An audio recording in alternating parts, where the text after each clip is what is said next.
Fam, good morning. What is going on? It is Kyle Henderson of Bama Football on YouTube. Can I get a roll tide inside the comment box? I appreciate you guys being here.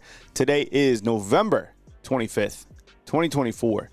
We are entering Iron Bowl week. Today on the show, I'm going to talk about the Crimson Tide, now 8-3 on this season. The fact that Coach DeBoer has 2 losses versus unranked teams this year. Here's a trivia question.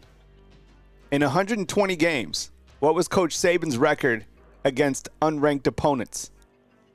DeBoer is also 1-3 on the road in SEC play this year. Is this Coach DeBoer without Ryan Grubb? Couple stats that stand out to me when you look to the 3 losses that Alabama has. Roll Tide Probs, what's up, man? Appreciate you being here. Daniel Denny, Auburn fan, appreciate you being here. GP, what's going on? Case from Tampa, Max Tooney, what's going on? Chris Waltman, AJ, Angel, what's going on? I appreciate all the 76 of you guys inside the comment box. Remember, take a minute and hit the thumbs up on the actual live. So there's a area where you can hit the thumbs up. And I appreciate you guys. We got T up in the house. T. Hello, everyone. Good morning. T coming in nice and clear. That's like crystal clear. Are you using Verizon? This is like Verizon this morning. It's Verizon. Yeah, wow. Before you were on that Cricket. Does anybody remember Cricket? No, I'm serious. Remember Cricket? Yeah. I'm not hating. I'm just saying. All right. T's on Verizon today. Appreciate you guys. How to beat Alabama. We're going to talk about that. Is Alabama out of the playoffs? Playoffs? We need that soundbite. We could just hit a button. Playoffs. Write that. I want to write that down. Playoffs. I'm going to write that down and try to. Every time I try to say that, I want a soundboard that says playoffs. Playoff sound. The transfer portal. 1, 2 transfer portals coming for you. 3, 4. You better pay your players, DeBoer. All right, so it's signing day. Signing day is December 4th. December 4th is crazy. What is that? Is that next week? So the early signing period is coming up, and so is this transfer portal window. Alabama versus Auburn. Tied. 11.5-point favorite. T, will you post inside the comment box? Will Alabama beat Auburn by 2 touchdowns? Man, you know what? Before I start, I'm just going to say that in terms of football, excuse my language coming up, but it was a pretty shitty weekend, all right, for watching football. For me specifically, and I'm sure for you. Let me just get this off my chest, okay? First of all, I cover Alabama football for a living. This is my livelihood. Having them score 3 points on the road when they are a 2-touchdown favorite does not bode well for the business long term. Okay, I see everybody's channels on fire because of the reactionary takes following Alabama's complete and embarrassing loss to Oklahoma, but it's not good. It doesn't sit well, right? Talking about the team in a negative fashion, yeah, I think it causes ratings in some aspect, but on the far side, people freak out. I could see the analytics tank after they lost to Vanderbilt, right? We're hanging on by a shoestring, okay, for the playoffs. Playoffs? I guess I'll just do the sounds. I'll do the sound bite while we do it. Playoffs? Okay, so I get past that game, whatever. We have our 2-hour call-in show yesterday, and I'm going to take some calls today. We'll play Monday morning quarterback, probably like 10:45 or 11. Did you post that poll, T? Will Alabama beat Auburn by 2 touchdowns? So we have the show, and I set up my fantasy football team, and, you know, I follow the 49ers. 49ers, my goodness, I've never seen a team that has more injuries than that team, okay? There's a poll posted right now. Will Alabama beat Auburn by 2 touchdowns? Because they're favored by 11.5. That's why I ask it. The 49ers are beat up and down the field by the Green Bay Packers. The Green Bay Packers literally did what teams do against Alabama. They ran the football again and again and again with Josh Jacobs. And they beat the 49ers 38-10. Okay? My fantasy football team needed Puka Nacua to catch one more pass last night so I could win. And I'm like, it's a 12-team Superflex league. So I'm number 9. One pass that Puka Nacua catches. He catches it, so I win. He pushed off, and they called it pass interference. So I lost. So I didn't, rough weekend for football. So a couple stats that really stand out to me is this first one up top, is that Coach Kalen DeBoer has 2 losses against unranked teams. All right. So is this concerning? Oh yeah, it's concerning. Is it against 2 SEC teams? Yes.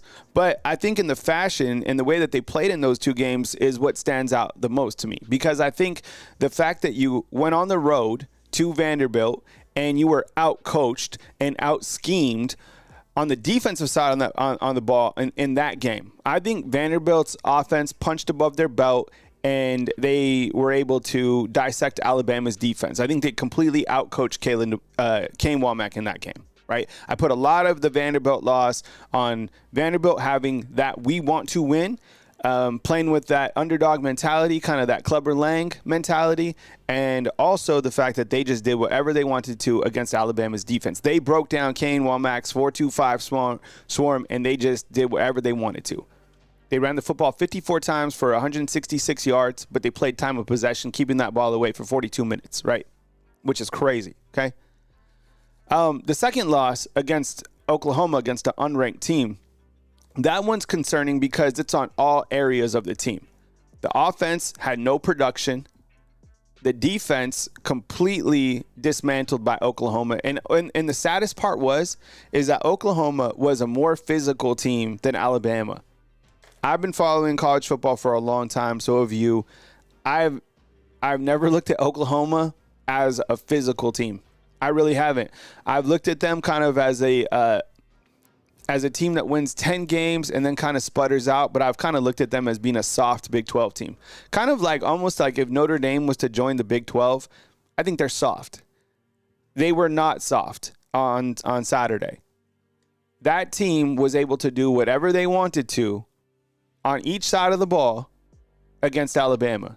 They imposed their will against Alabama. Brent Venables had Coach Kalen DeBoer in a headlock, pulled his shirt over like in hockey, and did whatever he wanted to Coach Kalen DeBoer the entire game.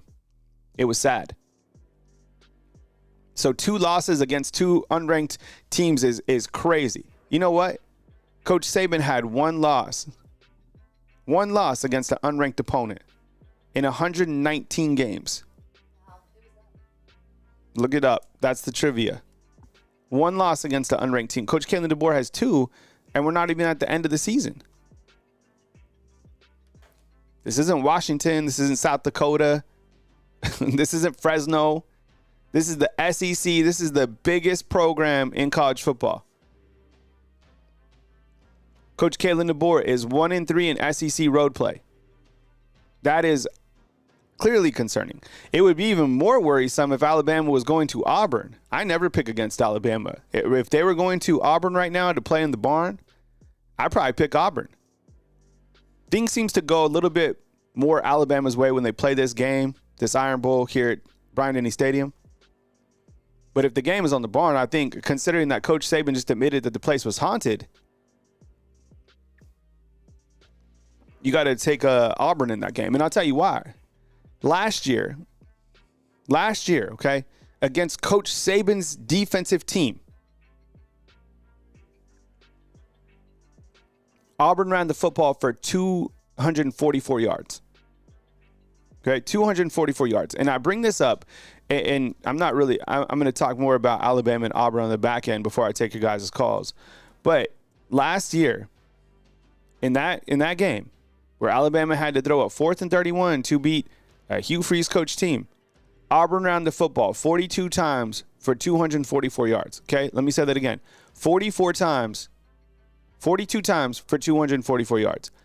Look at what Oklahoma, Tennessee, and Vanderbilt all have in common. Those are the 3 losses, okay?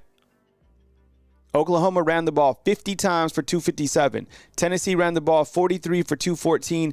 And Vanderbilt ran the ball 54 for 166. T, are you listening? Did you hear that? All right, let me say that again, okay? Oklahoma ran the ball 50 times for 257. Tennessee ran it 43 for 214. Vanderbilt ran it 54 for 166. If you're Auburn, what is your game plan? Do you pass the ball or do you run the ball? I think they run the ball. Exactly. So Hugh Freeze is a better offensive coordinator than these guys up top here. He is going to run the football, okay? I promise you. If you ran the ball last year 42 times for 244 yards, can you imagine what he's going to do in this game? Okay? I'm getting ahead of myself a little bit. I know how to beat Alabama, and I'm just a guy on YouTube who just ate a really good sandwich from Heritage House. It was sausage and egg. And if I know how to beat Alabama's team, I mean, I'm going to say it's not complicated. Here's a weather forecast for the Iron Bowl, by the way. This is courtesy of North Alabama Storm Chase. Follow them on Facebook. You got the tailgate, which would be 49 degrees. I still think that's nice. That's not cold to me, to be honest. Feels good. Game temp is 51. But when you're sitting there for a long time, I don't know, take a jacket. You know what to do. You're an adult. Or if you're a teenager, you should know how to dress. Fourth quarter, 45 degrees. That's a little chilly. So this is the Iron Bowl temperature. I like it. It's finally getting a little bit cold here in Tuscaloosa. Before I look at some of these stats, I wanted to bring this up, okay?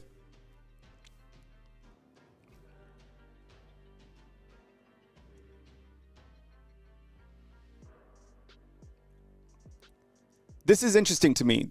This is the first year that Coach Kalen DeBoer has not had Ryan Grubb right next to him since 2007. Is this Coach Kalen DeBoer without Ryan Grubb? Okay? And think about this. Ryan Grubb, probably a name you don't want to talk about, he was offered the offensive coordinator position during the 2023 season, before that season, before they had to go with Tommy Rees. Coach Saban wanted Ryan Grubb. Ryan Grubb was supposed to come here in Tuscaloosa to coach with Coach Kalen DeBoer. And then they pulled I don't want to go to Tuscaloosa. I want to go with the Seattle Seahawks, where he is right now as the offensive coordinator. Nick Sheridan, who was the tight ends coach last year at Washington, he was elevated to the offensive coordinator position. So this is Coach Kalen DeBoer's first year without Ryan Grubb since 2007. And you have to think that the offense is sputtering without Ryan Grubb, or at least it's something to think about.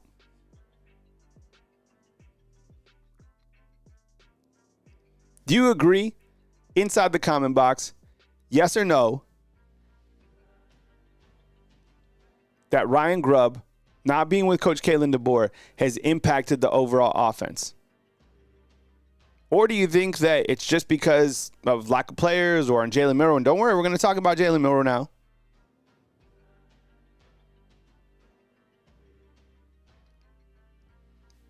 But do you think without Ryan Grubb, it's been impactful in a negative way for this Alabama team?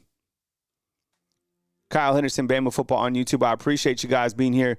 Thank you so much for joining me on the show today. I'm going to take you guys' calls here in just a little bit. Play a little Monday morning quarterback. I just think without Coach Kalen DeBoer, I think without Ryan Grubb, rather, that it has been impactful for the offense in a negative way, to be honest. And look, coaching the NFL, don't worry. You will have your time. They don't play in the NFL.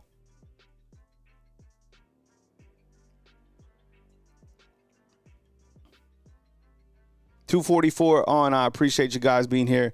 Kyle Anderson, Bama Football on YouTube. Let's put this Oklahoma game to bed real quick, okay? There's a couple things that I want to talk about before we move on. I think the glaring things that stand out when I bring out, my marker and I look at the game stats of this game the first thing up top, you're telling me that a team beat Alabama by barely throwing the ball 68 yards. What's crazy about this is I would have thought, we've been talking about this, that the secondary is kind of like the glaring issue.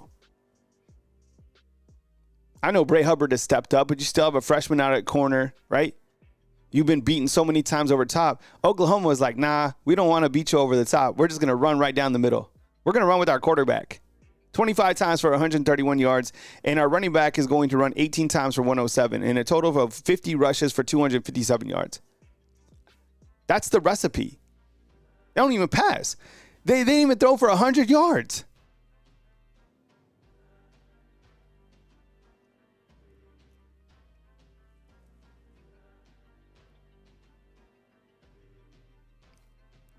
Here's the other thing. Jalen Milroe up top. We're going to dive into Jalen Milroe. 3 interceptions, 42%. And I have some stats that are coming up that are going to blow your mind on Jalen Milroe. I circled the rushing attempts. Look, Jam Miller only 12. That's sad. Justice Haynes 3. Milroe 15 for 7 yards. Of course, the sacks, equate, but Milroe didn't get anywhere anyways. He was only sacked one time. He just could not get going anywhere. Oklahoma's defense was faster than anybody else that Alabama played all season in my mind. Those guys played inspired. Those guys played senior night football. Those guys left every single thing out on the field. Nicholas in with the super chat. We appreciate you. See if we could update the super chat board for the sponsors of the show. When you super chat, you become a sponsor of the show. Playoffs. GP's like, Kyle, honestly, that's a scary observation. If Grubbs is the reason for DeBoer's offensive success, oh boy. I don't know. It's only been 11 games, but it's something to think about. I think right now at this point in time, you're kind of scratching and clawing for answers about why this team has, 8 wins in 11 games. I'm going to talk about the state of the program as well. Nicholas in with the super chat says, I was know and raised Alabama. We need a different OC. Yeah. Hey, and look, I talk about this frequently. The offensive coordinator decline at Alabama happened as soon as Bill O'Brien got here. Because before that, you had Lane Kiffin, Brian DeBoer, Steve Sarkisian, Mike Locksley. I'd take any of those guys back right now. Since that point in time, Bill O'Brien, Tommy Rees, Nick Sheridan. I think Nick Sheridan's a little bit better than Tommy Rees, but not by much.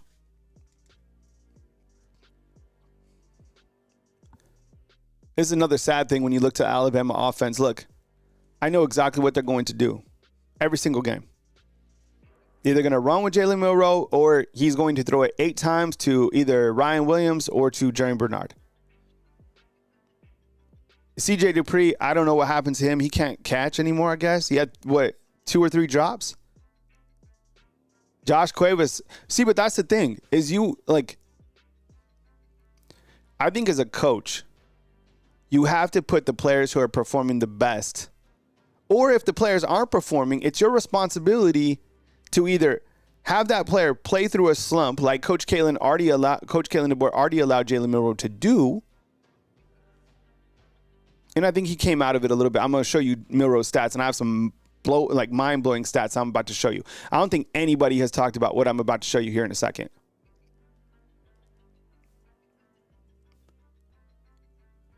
But this is Alabama's offense.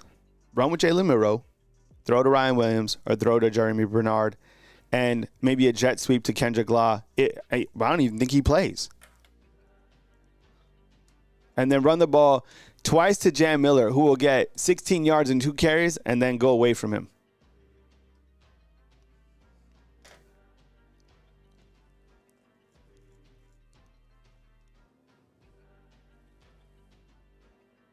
Justin Roberson's it's almost like they're trying to throw the game. The lack of effort, one of the things is why didn't Jalen Milroe at least just push that guy out on the interception? That was weird, right?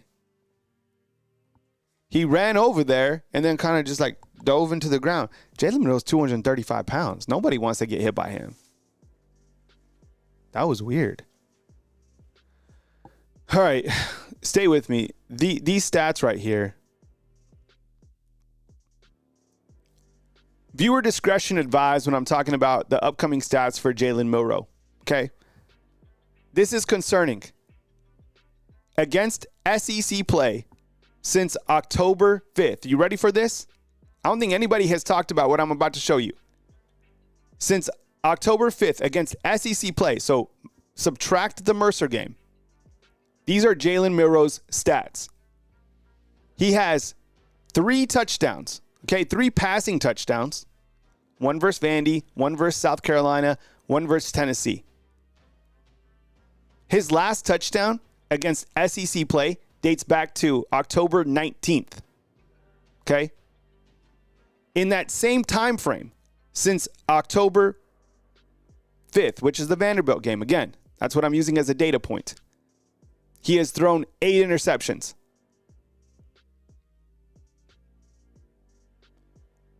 Three passing touchdowns and 8 interceptions against SEC play since the Vanderbilt game. Is that concerning to you? Inside the comment box, yes or no?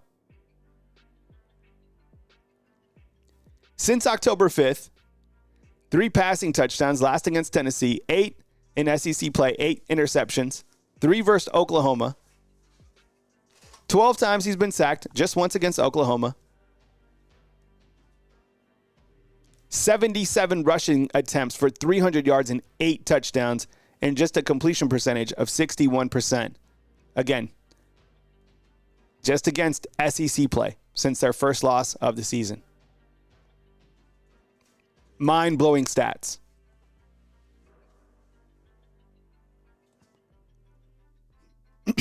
I mean, look, the numbers are right here. I'll go full screen so you can see them a little bit better.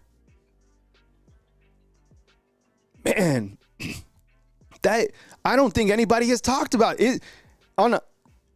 If this is alarming on a scale of 1 to 10, 10 being like, oh my goodness, ring the alarm bells. Is that a 10 or is it like 1? You're like, nah, man, don't worry. We're still going to start him and beat Auburn by 14 points, which is crazy because you could still probably do that. Look at the stats. T, could you help me read those stats? Maybe I read them wrong. 3 passing touchdowns in SEC play since October 5th, right? 1 versus Vanderbilt, 1 versus South Carolina, 1 versus Tennessee. He hasn't thrown a passing touchdown since Tennessee, October 19th. And then 8 interceptions, right? There's 5, 6, 7, 8. Yeah. Wild. That is not good. The thing is, you could come up with all these different like tinfoil reasons to why you think that like Jalen Milroe isn't getting subbed. It might be because Ty Simpson might not be the answer. Neither Austin Mack or Dylan Lonergan right now.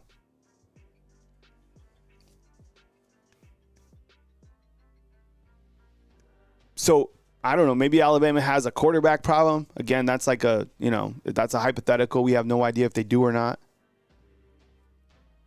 But why keep him in right now if he's on this type of struggle bus? And the worse he plays, this is another thing. Think about this. The worse that Jalen Milroe plays, the higher his chances increase for him returning. T, how much was his deal? All that stuff with the perfume company. Or what were the stats? $2.3 million. That is what he's like up to in total, right? 2.3 in terms of his overall NIL, what he's earning. Probably higher than that. Overall, I'd probably say like maybe 5. Total NIL valuation right now. Okay. I would say it's probably higher than that. But he's the 7th most valued player in college football.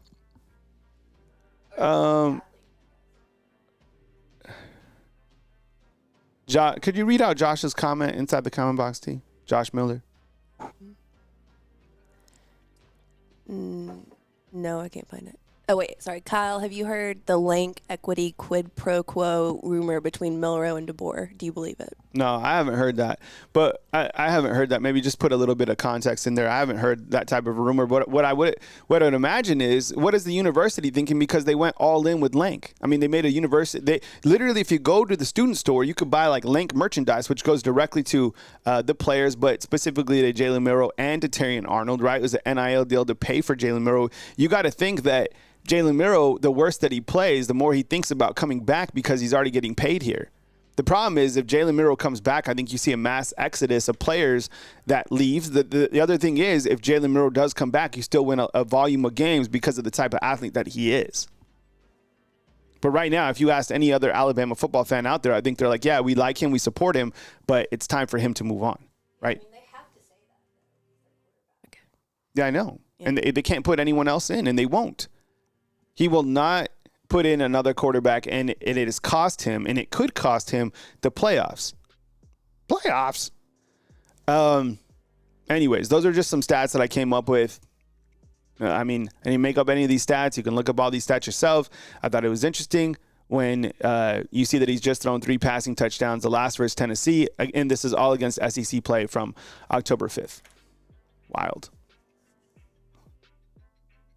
Daniel Denny's like, yeah, but shit, at least you guys have a winning record. He's an Auburn fan. That's true. And what we're going to talk about here in the show is the fact that Alabama still has a chance to make the playoffs. All right, one last thing.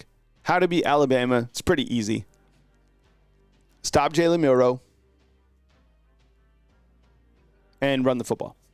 That's it. Those are the 2 things.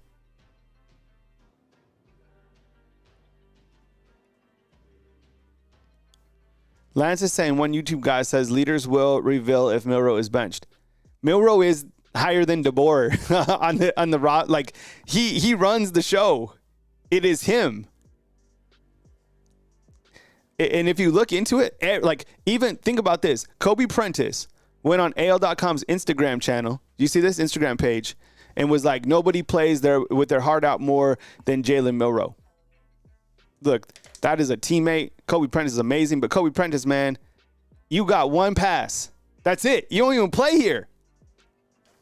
We love you, Kobe.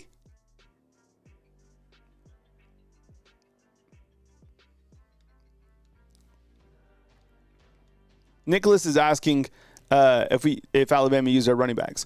No. That's look at this. 15 carries for Jam Miller and Justice Haynes. It's the same amount as Jalen Milroe. So no, you don't use your running backs. And this isn't just a 1-game deal. We could look up Jam Miller's stats overall, which I will do on this other side. Jam Miller. It's crazy that Jam Miller doesn't get fed. Same thing with Justice Haynes. Same thing with Richard Young. I don't know. I mean, think about this. The most carries that Jam Miller has had this season is 13, which was against LSU. That's it. Oh, I'm sorry. He had 15 against South Florida.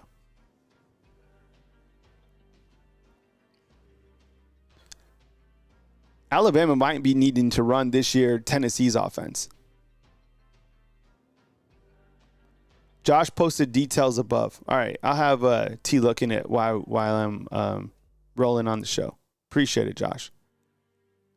But thanks for the super chat, Nicholas. Man, you're supporting the show, man. You're gonna become a Billboard sponsor, man. You're keeping the show rolling. All right, let's talk a little state of the program right now. Let me take your calls. Probably like 10:45, 11. You guys can chime off. Probably closer to 10:45. So let me roll through this. I appreciate the super chats. I appreciate you guys hitting the thumbs up on this video. So for example, like that means like not inside the comment box, but on the actual video itself, because there's 355, and then when we go back to watch the video, there's like 89 likes. I don't know why. It helps with the video.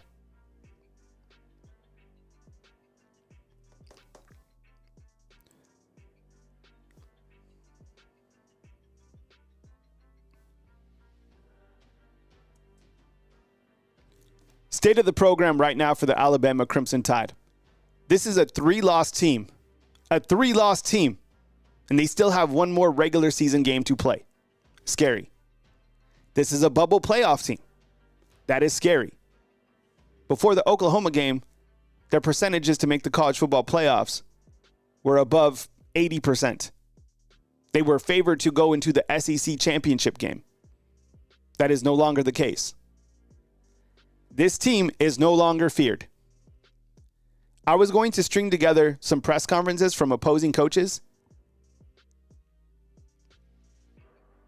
Shane Beamer from South Carolina said, because of how Alabama's defense plays, we are going to have opportunities. Vanderbilt's coach, they knew that they could be effective against Alabama. Diego Pavia, the quarterback, you know what was on his mind? He said, this is a new team. This isn't the same Vanderbilt team. They took it to Alabama. And Brent Venables, you know what he said following the game? He said that we knocked Alabama out. Not in the playoff sense, but like knocked them out physically. Teams do not fear Alabama anymore. Do you agree? Yes or no? Inside the comment box. I promise you, Auburn does not fear Alabama. And there's a lot of other programs out there that no longer fear Alabama as well. The Alabama offense and the Alabama defense are sputtering. You can get mad. You can complain about it. Those are the facts. When you allow over 250 yards by 2 players from Oklahoma, and when you just post 3 points on offense, you're sputtering. You're going the wrong direction. This is a must win. This game against Auburn is so critical. You lose this game, think about what it does for Alabama in terms of the locker room, recruiting, brand, and what people will think about Coach Kalen DeBoer in the first year. I'm not going to buy this, it's just the first year under Coach Kalen DeBoer, and once Coach Kalen DeBoer gets his own prospects here, things are going to be fine. Are you telling me that Coach Kalen DeBoer is going to out-recruit Coach Saban? These are the guys that Coach Saban has on your roster still. Think about when the transfer portal hits. If you lose that game to Auburn and you're playing in the, Shimmy Shake Bowl in the Bahamas or wherever, I think if Alabama is favored to go into a bowl game like the Citrus Bowl and play Iowa. That's the state of the program.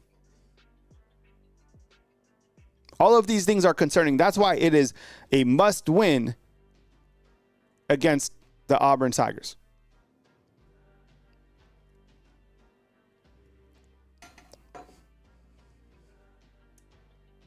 What would you ask Coach Kalen DeBoer today, T? Think about it. I'm going to ask you too. Inside the comment box, what would be a realistic question that you would ask Coach Kalen DeBoer at the Monday press conference? Or, since you talked to the OC and to the DC, what would you ask them? None of the questions seem to be tough or challenging or imposing to these coaches, to be honest. Be like, hey, Coach, what is your excitement level about playing Auburn in the Iron Bowl? What does the Iron Bowl mean playing at Nick Saban Field? What are your thoughts of how Tyler Booker's grandma hugged Ryan Williams after the game? Yeah, what does a win do for this team? Coach Kalen DeBoer, do you think you are the right person for this job? Are you in over your head?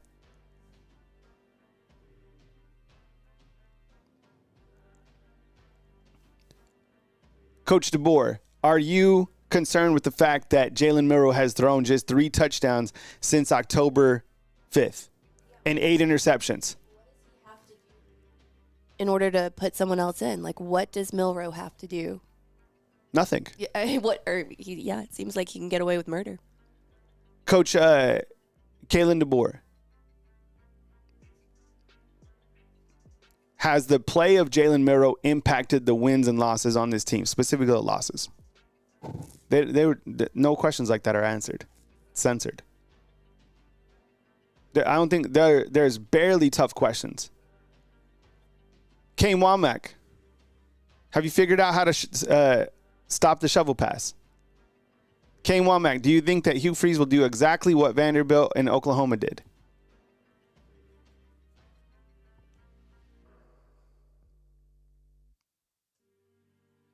Nick Sheridan, why did you tell Jalen Milroe to throw the football to Robbie Oots when you guys were trailing by 21 points? Nick Sheridan, did you think that a reverse pass flea flicker would turn the tide for Alabama when they were down by 3 scores?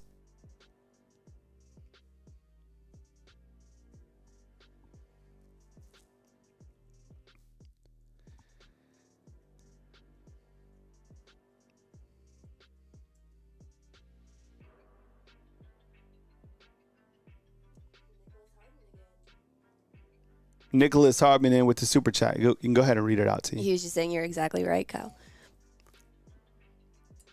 Just wait. The press conferences are boring. Coach Kane Womack, do you think that Justin Jefferson did a good job against Oklahoma? How would, can you talk about the smile on Xavier Brown? What did you think about Ryan Williams' TikTok dance? Yeah, what did you think about, yeah. All right. Stakes are tremendously high against the Auburn Tigers every single year. If we've learned one thing, this game means absolutely everything to Auburn, and it means everything to Alabama in terms of moving forward for the SEC championship game or for the playoffs in this particular matchup. You have Hugh Freeze, who can coach. Let's face it. I mean, this guy beat Nick Saban twice. He feels that he should have beat Nick Saban 3 times. You look at the last couple of games, they have been rather close. Last year, it took a 4th and 31 and an amazing throw by Jalen Milroe to beat Auburn, 27-24. The year before that, 49-27 in Alabama. The year before that, at the barn, 24-22. This game right now is favored by the Alabama Crimson Tide. As we spoke about, Jalen Milroe, which way is he trending? Auburn has a lot of momentum in this game, right? Peyton Thorne, a running type quarterback, has 20 passing touchdowns and 8 interceptions. Actually better numbers than Jalen Milroe, who has 15 passing touchdowns and now 9 interceptions. You got to think that Auburn wants to run the football and control the time of possession when they get to Bryant-Denny Stadium. I would think that you see a similar game plan from the Auburn Tigers as Oklahoma, Vanderbilt, and even Tennessee in terms of running the football for a long period of time. Hunter, Thorne, I think you get a lot of production from those guys. I think in this particular matchup, it's a do-or-die situation for Alabama. This is probably the biggest Iron Bowl that Alabama has played in, in probably even more so than Coach Saban, just because there's that much on the line, as I spoke about, in terms of the direction of this overall program and the brand. That is how big the Iron Bowl is. And if you haven't coached in the Iron Bowl, I think it's going to be a little bit overwhelming. I think if you haven't played in the Iron Bowl, the same thing. The good news for Alabama is they have vets who have played in a game of this magnitude before. It will be an opportunity for Jalen Milroe to kind of stabilize things at quarterback if he can, but I would expect a similar game plan from Auburn and a similar game plan from Alabama. Run Jalen Milroe, throw to Ryan Williams, and hope for a haymaker, and I expect it to be much tighter than 11.5, which Alabama is favored by. Let me ask you inside the comment box one more time. Do you think Alabama will beat Auburn by more than 2 touchdowns? Yes or no? Sound off inside the comment box. You look at the last, 4 games from each of the teams right here. I'll zoom in a little bit tighter. Who would have thought Peyton Thorne would have better numbers, I guess, than Jalen Milroe? And I think, you kind of look at that, and I'm just looking at passing because, of course, Jalen has more rushing yards than Thorne, right? Jalen has more yards than everybody. But Thorne has 2,400 yards. Milroe has 23. Thorne has 20. This was a guy, wasn't he benched? This was a guy who was benched, right? And then he came back. You have Hunter, who has 1,100, almost 1,200 yards and 8 touchdowns. And then you have Milroe, who has 615, but 17 touchdowns as a quarterback. Lambert has more receiving yards than Auburn. Then Ryan Williams, 865 to 804. Right? Yeah, he was benched and he came back in. Yeah, he came back. They beat Texas A&M. Go ahead, T. Against New Mexico. Really? Yeah. Why does New Mexico always somehow play a role with Auburn? It's either New Mexico or New Mexico State. Yeah.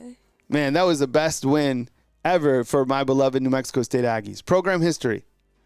They probably built a statue of Diego Pavia picking up that guy and just smashing him to the ground. A lot of people don't talk about this, but Jerry Kill is kind of the guy for Vanderbilt. He's now a staff assistant. He was the head football coach. Remember, he used to wear the ponchos and stuff like that? That guy literally gives 0 Fs. Seriously.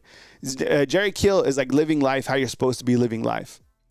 And that he's the mastermind, the mastermind behind New Mexico State and is doing a lot of the behind-the-scenes stuff at Vanderbilt. He just can't be in the head coaching role.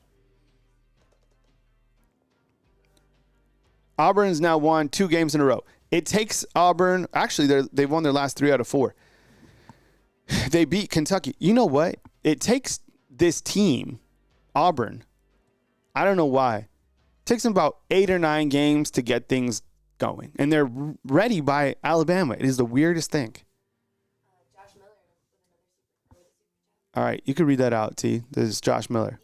Josh is saying apparently Milroe went to DeBoer when he was hired and said that he can stop the transfer exodus by signing guys to Link, including Ryan Williams. Wow. In exchange, he has to be QB1. If not, he would transfer. Wow. Yeah. What a genius move. If that's true, then wow. Yeah, then everything makes sense. You know what? Look, it's a rumor, but if you were asking me, do you believe that rumor? I would probably say yes. Because think about it. What a genius strategy. Because Jalen Milroe, it was Coach Saban and then Jalen Milroe. He was number 2 in the command. Now he's number 1, right? He could stop the bleeding. Because if he transferred, you would have this tremendous exodus. But now you got Milroe to stay, Booker, and Malachi Moore. What a genius. That is crazy. We'll learn about that in like 10 years, 5 years on Netflix. Right? After Saban. Yeah, I think the opinions are a little bit like split on this, but I don't know. I haven't even heard that. I hadn't heard it either. That's a power move, though, if it is true. Hell yeah. You know? And then in that case, all you have to figure out is how to sign Ryan Williams, right? And that was probably taken care of by somebody be like, let's offer this kid this amount of money, and he's been worth every single penny. That's why I said yesterday. Can you imagine if Ryan Williams went to the transfer portal for just 5 minutes, 10 minutes, right? Oh, yeah, and that's why there's no guardrails in college football, so he could just put his toe in for a day, get significant offers, go back to Alabama and be like, hey, can you match this? Alabama would be like, oh, man, no. And then he'd be like, well, I got to do what's best for myself. And how could you fault him for doing that? I don't know. Look at this, though, with Auburn. I started to notice this. Look at their schedule here for a second, okay? So they've played a lot of these teams closer than I thought. So you start to look at their SEC competition starting around September 21st against Sam Pittman in Arkansas. It was only 24-10, 10 points, right? Then you go to Oklahoma. They played Oklahoma closer than Alabama did, 27-21, right? Thorne had 338 yards. Georgia, 31-13. Missouri. And they should have won a lot of these games. It's weird. If you watched Auburn, they have epic fourth quarter collapses. So they lost to Missouri. That's when Missouri had their quarterback, though. They beat Kentucky 24-10. So you kind of look how they played since October 26th. It's not, this is your typical Auburn team that is scary. This is like the worst Auburn team to be playing at this point in time. Out of all the teams in the world to be playing right now, your little brother who's starting to grow up, this is him. 43-41 in 4 overtimes. They beat Texas A&M. So here we are. Did we get another super? Was that from Josh? Did we read that out? All right.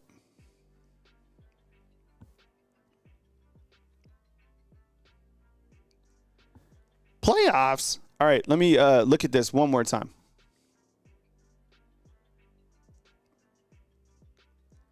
Do I think the Alabama Crimson Tide will make the playoffs as a number 12 team? After the Oklahoma game, they don't deserve to make the playoffs, but will they make the playoffs? Maybe so. Hear me out here. A lot of teams had an opportunity to jump above Alabama following the Crimson Tide's loss against Oklahoma. I know losses came at different points in the day, but hear me out. Ole Miss had an opportunity to jump Alabama. They lost to Florida.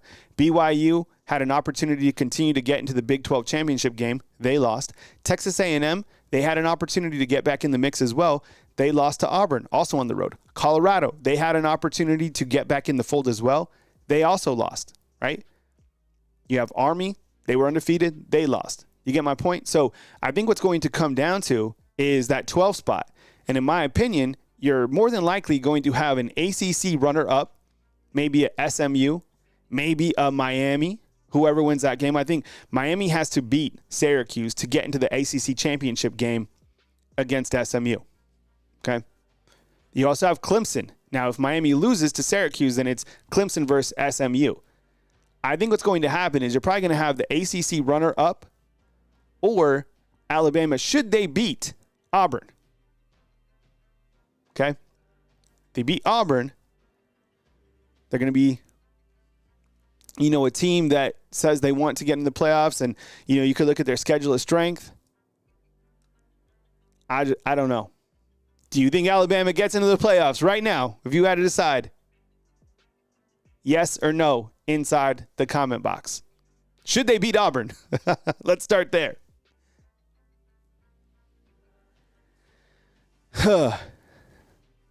JTL, what's up, man? Is JTL a LSU or Georgia fan? Remind me, JTL. Thanks for being here, bro. We're going to keep holding on the playoffs. We keep holding on. Greg is saying no. Everyone's saying, Byron's like, F no. It's going to be crazy. Where would the bowl game, I think, was the Citrus Bowl. And then I saw one other one that they were talking about, but I'd never even heard of it. Hang on, let me find it. Where was it? You know what? I went to the Citrus Bowl. I went to the Citrus Bowl, I guess it was in 2019. And that was against Michigan. And here I was, a spoiled brat, having covered nothing but national championships, right? Because I came here 2017, 2018. Yeah, so 2019 was Citrus Bowl. And so I go down to Orlando, and, man, it was like a third world bowl game. It was completely different. The bowl game, the Citrus Bowl, if you haven't been there, to Orlando, that's a rough area of town. I think when people think about Orlando, they think Disney World and they think, all the theme parks, which it is. But, man, where they have the Citrus Bowl, that is not Orlando. Or that is not, like, the happiest place on earth. In fact, the Uber driver wouldn't even take you into the neighborhood. So they left us out, our little reporters, how we look with our little backpacks and we're dressed real nice. And we're like walking, we're just like targets, we're walking past the 7-Eleven going. Laptops. Yeah. Cameras. Yeah, laptops and cameras and stuff like that. And our khaki pants, right? The little brown shoes, the white stripe. Right? The glasses so you can see a little bit. The completely soft look. I've played zero high school football. Yeah, I'm going to take calls here in just a few minutes.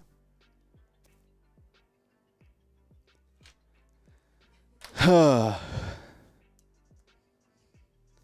I'm telling you, man, there it is, Kyle. Has only been here since 2007. What's up, Corey? I appreciate it. I know, man. That's nothing, right? It's funny that people talk about, how long I've covered Alabama or anything like that.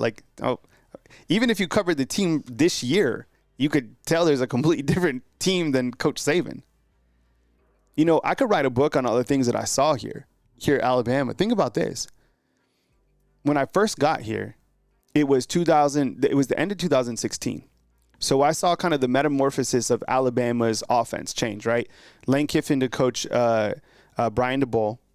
Brian DeBoer lived right down the street from me over here. And then you have the quarterbacks, right? You had Jalen Hurts. You had Tua Tagovailoa and all the things that happened with Tua Tagovailoa, right? You know what was crazy, too, was the cover of the Alabama Crimson Tide during, what was it, the March with Coach Saban? Remember?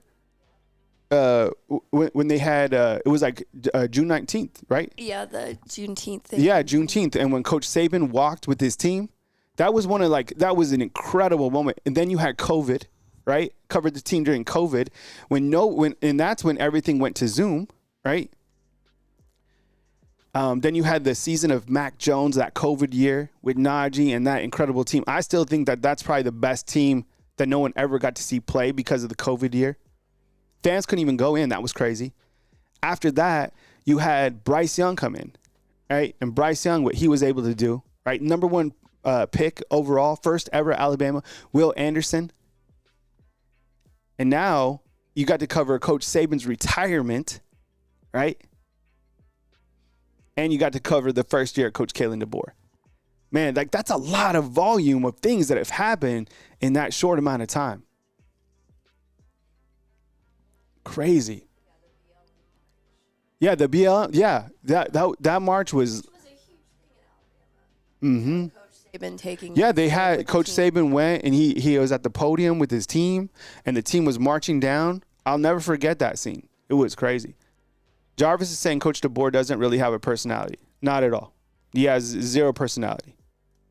He and they asked him last press conference. I'm gonna take calls in just a minute. He said. He doesn't get up. He doesn't get down. He's boring. 100%. He's boring, and which is good, but it's bad because Coach Saban has all. Let me ask you this: do you think that ESPN would hire Coach Kalen DeBoer for game day?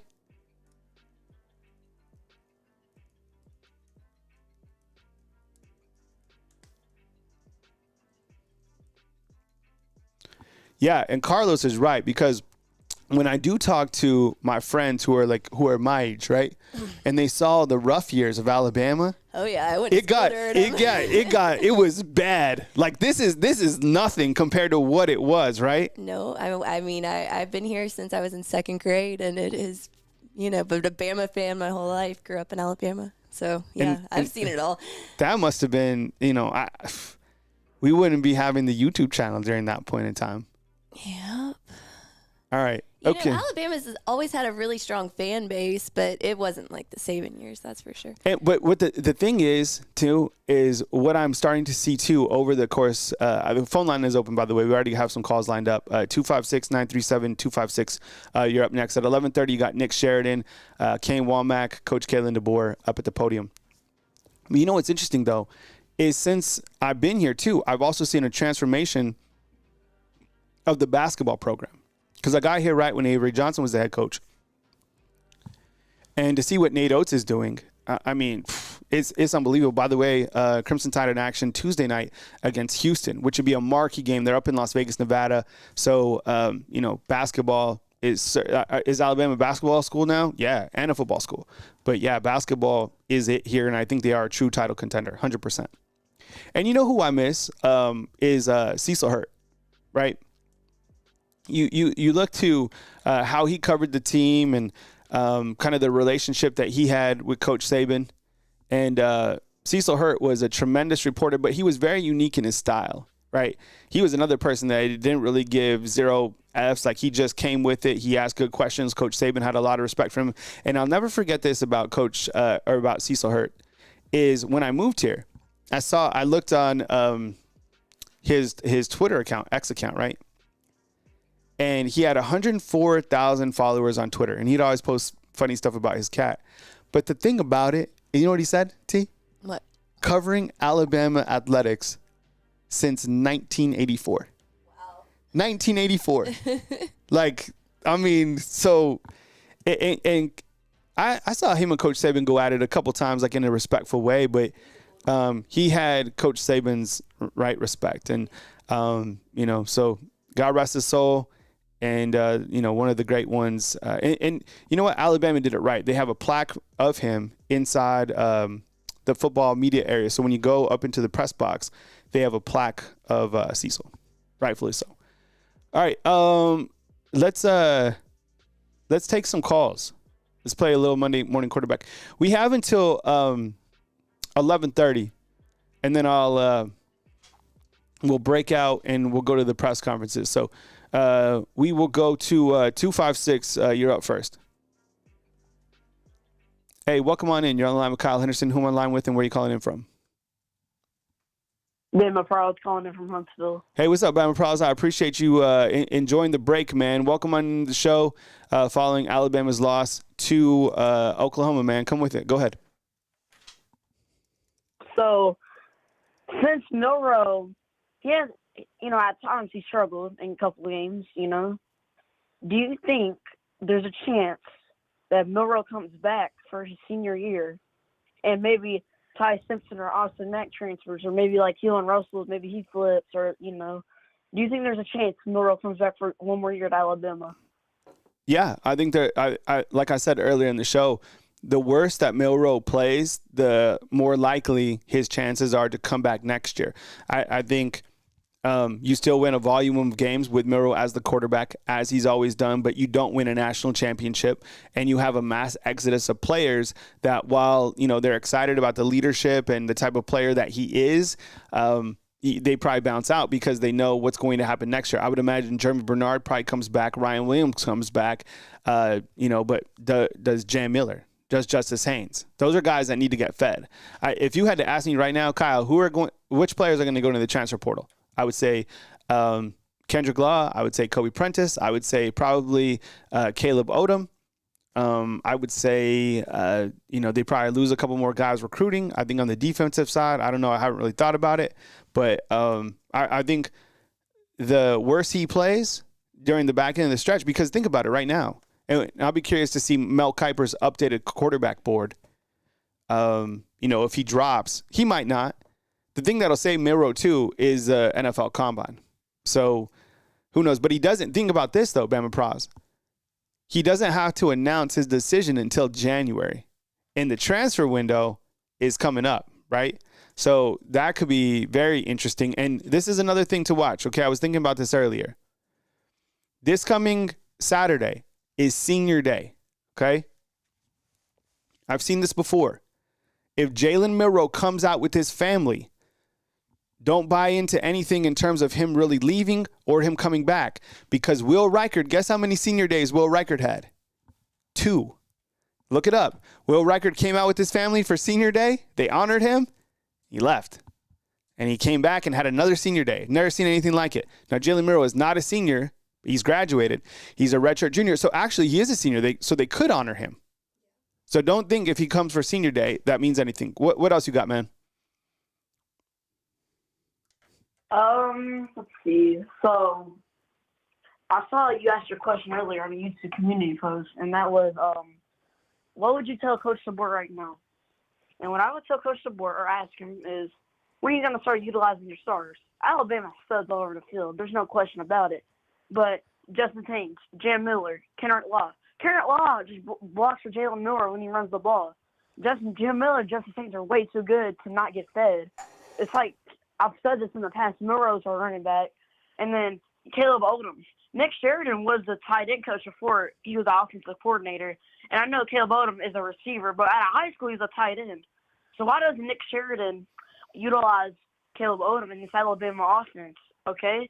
And another thing is Kobe Prentice. Remember, we was calling him Kobe Sticky Hands Prentice in the preseason. Yep. And he hasn't been anywhere. And another thing is, would you fire the coordinators? Because Nick Sheridan, I don't think I would fire him. That could be a hot take.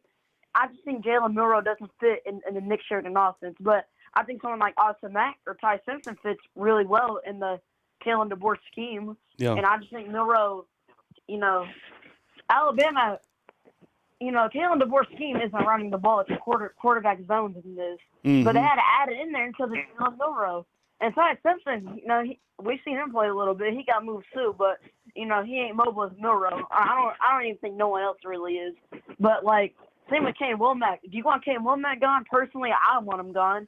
I just don't like the unless he's changed his scheme. If he changes scheme and it works, then sure, keep him around. But if he ain't going to change the 4-2-5 defense, he's not going to make adjustments. And that's another thing.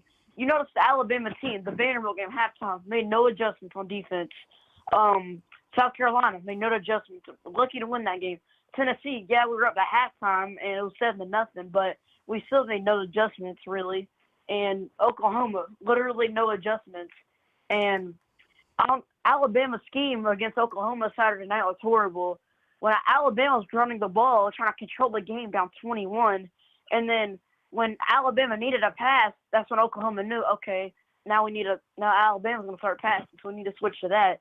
So by the time Alabama's going to attack some mode, Oklahoma's defense already knew, and it was too late.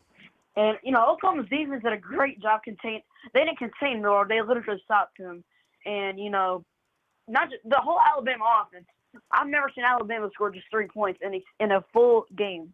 I think I saw the stat line. It was like first time Alabama has only scored 3 points in like 20 years. Mm-hmm. So this Auburn game, I have no idea what's going to happen, really. I appreciate the call, man. Thanks for chiming in. Thanks for calling in as always, man. I appreciate it. All right, see you, bro. All right, man. That's Bama Pros. I'm sorry. Oh, it's right here. All right, we got Chris from New Jersey coming up next. Chris, what's up, man? I appreciate you chiming in. Kyle, I am 100% not over Saturday. I guess I'm going to have some harsh things to say. Now, I have been very, very reluctant to criticize Milroe. And in fact, on this show, I've said multiple times that I went to the mattresses for Milroe, and I should have known better. I do live in New Jersey, and when the mafia every mafia movie, when they go to the mattresses, people get murdered. Well, you know who got murdered on Saturday night, Kyle? My spirit. So listen, I'm going to say this: Milroe was horrible. And I went back and looked at the Tennessee game. Milroe was horrible. Adam's not happy being right. I told him in the chat yesterday that he's been right about Milroe. His inconsistency is terrible. I don't know what. And listen, Kyle, what was the defensive game plan for Oklahoma? Stop Jalen Milroe's running, right? So why? So now I'm going to switch from Milroe to Sheridan, who Sheridan is horrible. Why are you still doing, quarterback runs in the third quarter when we're behind, and we're turning the ball over? What is he, like, stubborn? We're gonna work. It's gonna start working. That's not the way momentum in games work, Kyle. So from horrible Sheridan, let's go.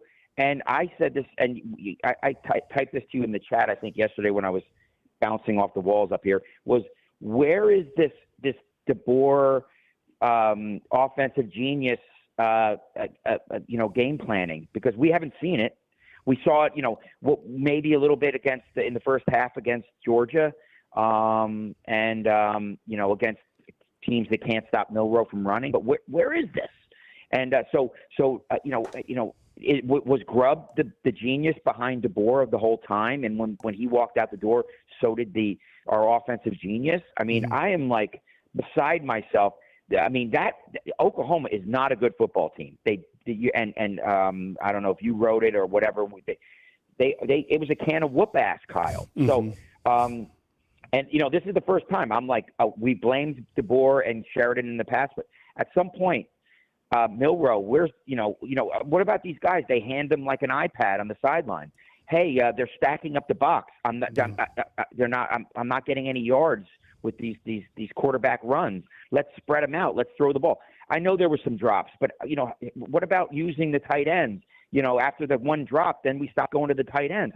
You've got so much talent on this team, and I know it's coaching, but do I want Milroe back at this point? No chance. Now, let's turn this thing positive for Monday, Kyle. I implore you and everybody in the undefeated, go look at the video of Keelan Russell working with Patrick Mahomes' quarterback coach. He is what by far. Michigan can spend all that money for the guy they snatched from LSU. Keelan Russell's the number one quarterback in the country. Number one quarterback in the country. And the reason why we have to beat Auburn is because that's our future. We have to start thinking about, oh my God, if something happens, now what do we got? Like a week and a half, 2 weeks for the signing day? And does anybody know, is that guy planning on, if he signs with us, is he coming early? Is he coming in January? I would imagine. If anybody knows, yeah, type it. I would imagine that he comes probably sooner than that. Something along the lines of what we saw with Julian Saint is when these guys get enrolled from late December to January window. So, yeah, Keelan Russell, totally agree with you on that. Anything else, Chris, that you want to hit on? I mean, we're just going to go into the whole, like we were praying for Ryan Williams to come. Now we're praying for him to come. Listen, I've ranted enough. We need to win on Saturday. Listen, stop chattering about all this, the playoffs. It's done. Listen, Kyle, sorry for the rant. Happy Monday. My best to you. My best to the undefeated. Roll Tide. I appreciate it, man. Thanks for calling in. That's Chris from New Jersey. Yeah, talking about the 2025 quarterback in Keelan Russell. And I've said this before. I'm not saying this specifically about Keelan Russell, but for all these recruits that have shut things down, I'm not believing any of that stuff until they're actually signed. I'm not going to be burned by, getting hopes up for a lot of these guys that are coming in when people are offering crazy amounts of money to be able to flip these prospects. Imagine how much hotter that's going to get as we get closer to the next signing period. Can you imagine? What if a program comes? If Bryce Underwood, who, by the way, if you haven't seen this guy's highlights, he should really be a class of 26 prospect. The guy is it. He is a baller. So is Keelan Russell. Who's to say that I don't know whether a program has a bunch of money and needs a quarterback, but theoretically, all this stuff could be happening to a lot of Alabama's currently committed prospects. For example, one guy to watch is Ty Haywood, who was a 5-star commitment to Alabama out of Texas, who it looks like he has an opportunity to flip to Michigan. So I would stay close to your recruiting sites on that. 256, you're up next. Hey, you're on the show. Who am I on line with and where are you calling in from? It's Roll Tide Prod from Huntsville. Are you calling the double dip? What's up, man? No. Sorry. Yeah, Roll Tide Prod. No, Bama Prod's called in before. Oh, we got two of you guys? Yeah. All right, man. Go ahead. Come with it, man. I was just gonna say Bill O'Brien might be right. I hate to say it, but Jalen Milroe just was seeing ghosts out there. I don't know who he was throwing to Robbie Oots. He threw it right to the defender. Yeah, I think when you look to Jalen Milroe's 3 interceptions, I think that second interception was clearly the most costly because it was a pick 6, but he threw it right to the guy. Shouldn't have thrown it. The third interception, Elijah Pritchett got beat really bad on the outside. He hit his face, but still he threw the ball late. And then the other one, I'm not sure why they were throwing that screen pass or whatever, so that was weird. What else you got, man? Go ahead. Yeah, they need to run the ball more too. You have probably two of the most underrated backs in the country. And even at Tennessee, when they were on the 2-yard line and they just throw a jump ball to Ryan Williams, who weighs 170 pounds, against a corner who's bigger than him. When you're on the 2 line, just run the ball in, man. Mm-hmm. No, I know that. I think when you look back at all the frustrating plays this season, that was one of the worst ones. It was when you get inside the what were they at, the 2 or 3 yard line, and instead of running the ball, even with Milroe, you throw the ball and it turns into an interception. That was crazy. Yeah, and they just run the ball with Milroe too much. I mean, I understand, if it's working, against LSU, run the ball all you want if it's working. But if it's not working, open up other stuff. Kobe Prentice has been nowhere all year. Nowhere. Caleb Odom has been nowhere. Kendrick Law has been nowhere. And I would imagine that those guys transfer out, right? Yeah, probably. I mean, and if you're Richard Young or Justice Haynes, why would you stay? If you're not going to get fed the ball and you're just going to be a blocking back the whole time, why would you stay? Exactly. I mean, how many carries do you think that Richard Young gets next year? Seriously. I mean, I don't even know. right? I mean, I'm telling you, it's not going to be 100. It's not going to be. It's going to be less than that because Jam Miller is coming back. You still got Justice Haynes. Richard Young probably next year gets like between 60 and, I don't know, 50 carries, which is crazy. Yeah. Both running backs need to average at least 20 carries a game. Like, that's how much they need to be running the ball. This year, probably so. All right, man. I got to move to my next card, but I appreciate you chiming in. All right. Thank you. Bye. All right. Yo, we got some young guns calling in. This is good. This is good for the lifeblood of the site, okay? Yeah, Kyle Lodian. No, it's good. And you know what, though? The young guys that call in, they have knowledge of the game. They're passionate. They're well-spoken. And they make some pretty good points, okay? So, look, that's the great thing about the channel. Whether you're 13 and you're calling in from Huntsville or you're 67 and you're calling in from wherever. We had a fan yesterday who called in, I think he was almost 70 years old from Mississippi that's been watching Alabama for decades. And he said that yesterday was the worst loss in program history. He was pissed. All right, we go back to the phone lines. 773. You know what? All the kids are off for school too. Yeah. 773. We have one that calls in from school. All right. What's going on? You're on the line with Kyle Anderson. Who am I on the line with and where are you calling in from? Hey, Kyle, this is me, Mike from Chicago. How's it going? Mike, what's up, man? Obviously not a teenager, so we appreciate it, man. Exactly, man. It's just like, hey, whenever I hear it, I got to get online when they just, the whole world is dumping on Milroe, and we live in this world of delusion. I mean, when he beat Georgia, somehow or another, he was the greatest since sliced bread. We lose this game, and it's all Milroe. He should have never started. He shouldn't this. He's that. He's this. It mind boggles me. Again, as I said, we got people calling for Ty Simpson, and as I say, just give me one inkling of an example to say we believe this is why Ty Simpson is better than Milroe because of, what game, what something. We have nothing. If Ty Simpson was that good, he would be playing. These coaches are not going to sit somebody if he was able to play. Yep. He got his chance in USF, and we thought the world was about to come in because we were about to lose the USF. Put Milroe back in. I think he rolled off 10 straight, that was. Mm-hmm. I get he played bad, but there's other people in the game that played bad. Pritchard played bad. Mm-hmm. We don't get the ball to the backs bad. We're not getting it.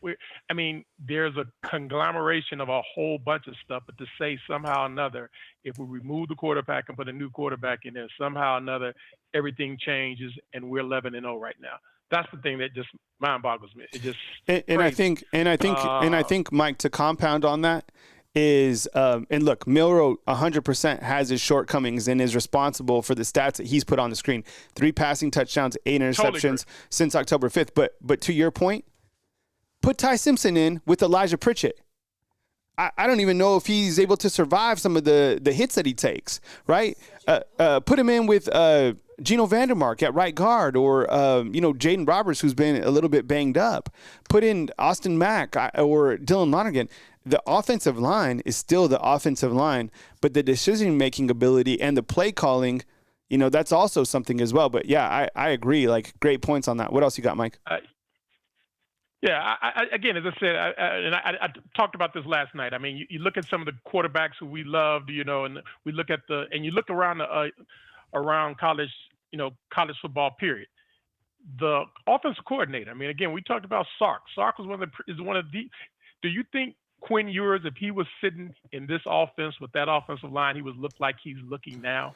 Do you think Jackson Dart would look like he was looking now if he was sitting behind and getting the plays called? And it's a team sport. That's all I want to say. It's really a team sport. And I'm not trying to alleviate any kind of fault off of Milroe. Mm-hmm. I just like to say, hey, everybody needs to recognize there's 22 players playing. There's some 14 coaches coaching. And there is a shortcoming on the whole team and not just one player in Milroe. That's really my biggest thing, is that Milroe is not the problem, and that if you remove Milroe, we would be 11-0 is not the case. Hey, have a good one. Have a good holiday. Hope to talk to you later. All right, man. Take it easy. All right, Mike calling in from Chicago. saying that it's not all on Milroe. Yeah, I think that a lot is on Milroe. A lot is clearly on the offensive line too. A lot is on the defense. You look at how this defense performed against Oklahoma, clearly not it. I was looking for a graphic on this side to show you the offensive line stats because we just put them together trying to find it. I think Shorts graphic. Let me bring this up because this is interesting. It showcases, here I found it. It showcases the offensive line and where their grades are right now, okay, at this point in time. And this is pretty noteworthy, and I'll get to my next call in just a second, but check this out. I'll go full screen on this. These are the Pro Football Focus grades along with the snap counts for the Alabama offensive line, okay? So Caden Proctor on your left, 527 snaps, 81.8. Pretty good. Anything in the 80s is pretty good, I'm telling you. Tyler Booker, 84.7. Parker Brailsford, 82.1. But look at the right side. The right side this is dangerous. If you're looking for some, and that's why Alabama always has Robbie Oots and C.J. Dupree in there, kind of as extra guys in the backfield, along with the running back who might be blocking because the right side, if I know this, everybody else knows this. Jaden Roberts, grade of 61.0. Underperforming season, although the guy has been banged up. Elijah Pritchett, they clearly don't have a right tackle. This would be another area that you have to immediately go into the transfer portal and get a right tackle because both these guys are coming back for like 4 more years, right? Elijah Pritchett, that's a 42.0, and Wilcom Formby, 55.4. Max Tooney's like 42. That's higher than I thought. And I guess we have 0 sacks against Georgia still at that bottom line. That's what we're hanging on to. We'll update that. All right, 502, you're up next. Hey, what's going on? You're on line with Kyle Henderson. Who am I on line with and where are you calling him from? Hey, what's going on, man? My name is Rob from Kentucky. The first thing I want to say is the last caller makes a great point about football being a team game. Anyone that's played that knows, like, everyone on the team, even, like, backup guys to, like, give you solid reps at practice. Like, everyone plays their role. It's not all on Milroe. He had a terrible performance. The first interception on that screen pass, right, in that kind of pass, like the quarterback's reading the linebacker. He's not reading the defensive back, but he still threw it right to the guy. And I was looking this morning. If you look at Jalen Hurts' freshman stats at Bama, they're super comparable to Milroe's this year. The guy's a 2-year starter, redshirt junior, and he's just not a good decision maker. And also, like, obviously play calling is a big problem, but if you look at Kalen DeBoer's success with guys like Michael Penix, like, Penix was a pocket passer, man. He didn't run the ball very much. Like, those are the guys that DeBoer likes. So I think he's struggling trying to figure out this whole quarterback run thing. And, you got to give credit to Oklahoma's defense as well. Like, Bama played bad, but it looks like Oklahoma came in there prepared. It seemed like every time Milroe wanted to run, they just knew. They knew. Yes. They were just there. Like, and yeah, that's all I want to say. I don't think Bama will make the playoffs. I think they can beat Auburn. I think Auburn will give them a hell of a game, though. Especially like I was listening to the show earlier, like you said, like coaching for the first time in the Iron Bowl, I think. And, especially for young guys like Ryan Williams, I think it'll be a pretty big stage for them. I am a Bama fan, so I hope they win, but damn, they just have not looked very good. So. All right. I appreciate the call, Rob. Thanks for chiming in, man. Please call again. Yeah. All right. We're going to take you to 11:30, and then we'll go to the press conferences on Monday. Nick Sheridan, Kane Womack, Coach Kalen DeBoer up at the podium. 11:30 goes to about 12:30. It's an hour in length, so you'll get the OC, you'll get the DC, and then you get the head football coach. Here's a look at the running back statistics this year. 813, 443, 601 coming up next right here on Bama Football on YouTube. As you can see on the left, Jam Miller, 108 attempts, 565 yards, 7 touchdowns per game, 50.64, longs to 56. And you see the overall snaps, 344, the grade 76.1. Justice Haynes, just 72 attempts this year for 420 yards, average per game 5, average per carry 5.9. But what's alarming to me is that per game is only 38.9. That's what I was saying. I mean, how many attempts do you think Richard Young even gets next year? I don't even think, because, look, I'm going to tell you what, unless Justice Haynes transfers, it's going to be the same amount of carries next year. Maybe a little bit more depending on the quarterback that comes in. I just saw that Keelan Russell continues to tell everybody that he's locked in and he's not going anywhere. And that could be a sign that maybe they've already told him that Jalen Milroe is leaving and that he'll have an opportunity to battle for the starting spot. I don't think it's out of the equation now, considering that Ty Simpson doesn't play, that Keelan Russell is going to come in here absolutely trying to start at quarterback as a freshman. I think maybe the battle will really be between Austin Mack and Keelan Russell. Who knows? And I think if those are the quarterbacks, then I think the running back production goes up. Right? Elico, how is the Iron Bowl a big stage for Williams? Man, you know what? I could see Ryan Williams going absolutely off in this game because, like, the in-state, he almost committed to Auburn, right? He's from L.A. Like, this is his year. I would suspect he has a monster game. All right, we go back to the phone lines, 813. I think we got Case out in Tampa. Case, what's up, man? What's going on, Kyle? Man, it's a rough. I got a lot on my mind, man. It's just spinning in my head right now. I got too much to say and not enough time. Some of the callers, though, have made really, really good points. One of the last caller, I'm so glad he beat me to it. I'm surprised he saw it. This guy knows ball. He brought up Jalen Hurts, and the caller before him brought up why would we put in a backup. And I don't know if you guys remember this thing. It was called the 2018 National Championship. And at halftime, it was 0-13. And Jalen Hurts, love him. Jalen Milroe, I love him too. He in 2018, let me not get sidetracked. In the National Championship, Jalen Hurts, he could not run and he could not throw, and it was 0-13 at the half to Georgia. Mm-hmm. And what did Nick Saban do? He put in a true freshman who had barely even played in games, and we came back and beat Georgia. So you're telling me, and listen, I said it. I sent the super chat the night of the game at the end of the game. I love Milroe. I think he's one of the best. I think he's one of the best athletes in college football.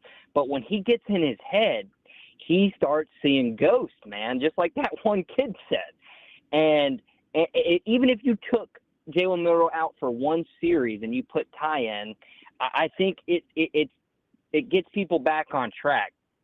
And, man, hearing these little kids call in, it makes me feel spoiled, man, because I grew up with Greg McElroy and A.J. McCarron and Jake Coker, and now here we are talking about dual-threat quarterbacks and this and that, and there's just a lot. And Kyle, I love you, man, but you got to stop saying playoffs. We ain't going. And we don't deserve to go. We don't deserve it. We don't deserve it at all. And I'm glad we lost to Oklahoma because it saves us from getting embarrassed in the playoffs. Because I tell you, this team, man, if we play to our standard, we could win the national championship. But then we just overlook and we lose to Vandy. And we lose to Tennessee, and we lose to Oklahoma, but we'll go stomp LSU.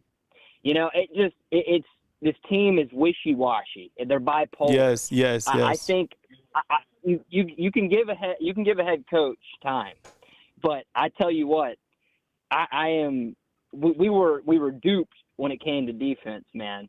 We were given a couple weeks. We were like, okay, defense is getting there. Absolutely not. I don't know. Maybe Kane Womack's dad needs to be on the sideline every game for our defense to be good. But I'm the standard of Alabama, and everybody knew. Kalen DeBoer knew what the standard and how strong it was going to be, even if he lost one game, let alone 3.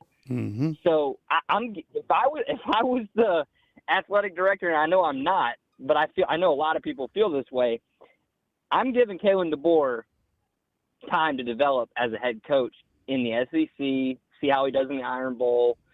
But I am absolutely no-go for Kane Womack, and I am very, very, very close to saying ship Nick Sheridan wherever he belongs, because right now, with those play calls last night, it wasn't here. I mean, Jam Miller had 12 carries. I know. 12 carries. And Justice Haynes had 3. And he averaged 6 yards a carry. I know. What do we do? I mean, it's absolutely mind-boggling, the game plan. It's like I can't go into the rumors. I can't believe in the rumor mill with people that are bought out, and this and that. But let me tell you, this is why Nick Saban retired, because all of this, the NIL, the spoiled, the buy-in prospects, it's ridiculous. This is exactly why he retired, and I don't blame him. It drives me insane. But there's one more goal. There's one game.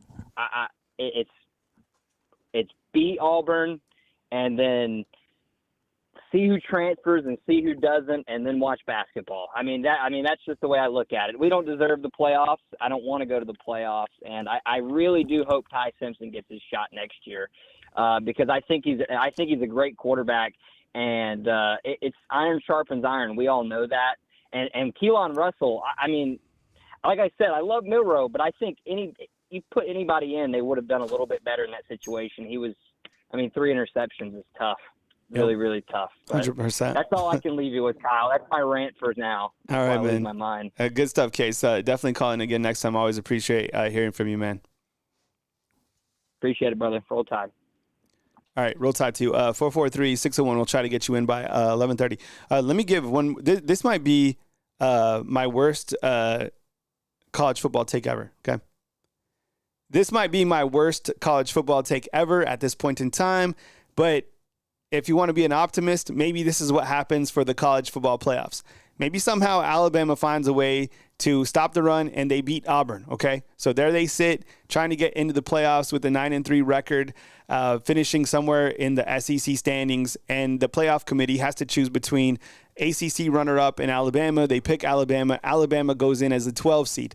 Notre Dame, right, is the number 5 seed, which would mean Alabama plays in South Bend, Indiana, which would be a TV masterpiece for the ratings.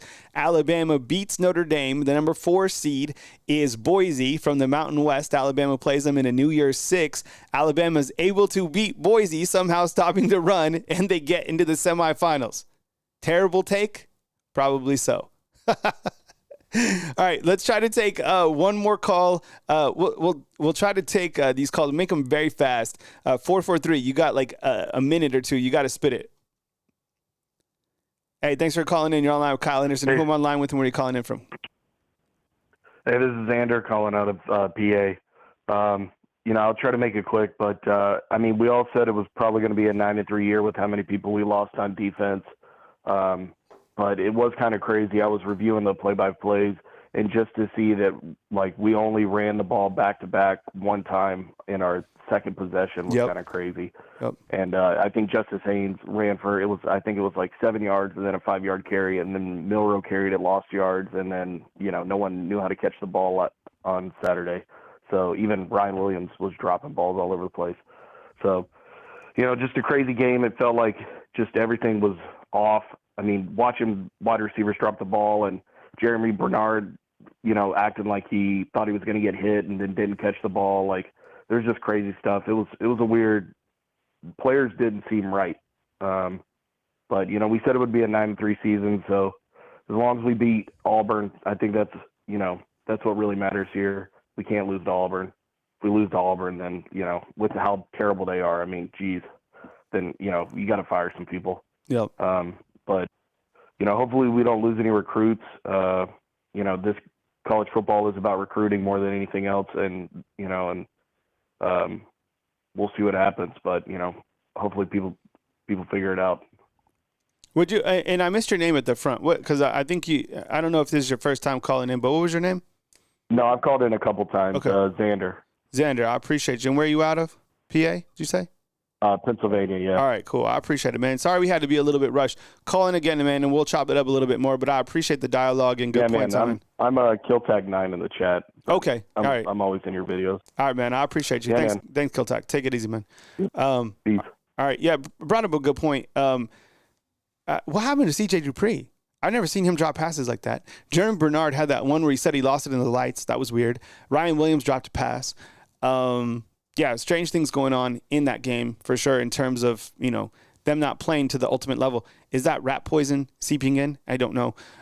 We'll take one more. 601, you got like a minute before we go live. I'm just waiting. They're live? Okay. Sorry about that, guys. We got to go live to the university, so we're going to do that. So if I didn't get you today, we'll get you the next time right here on Bama Football on YouTube.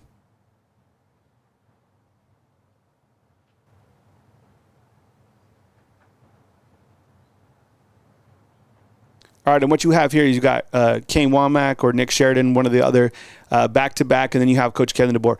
I'll be inside the comment box as well, watching it with you guys, so that's where I'll be, in case you were wondering.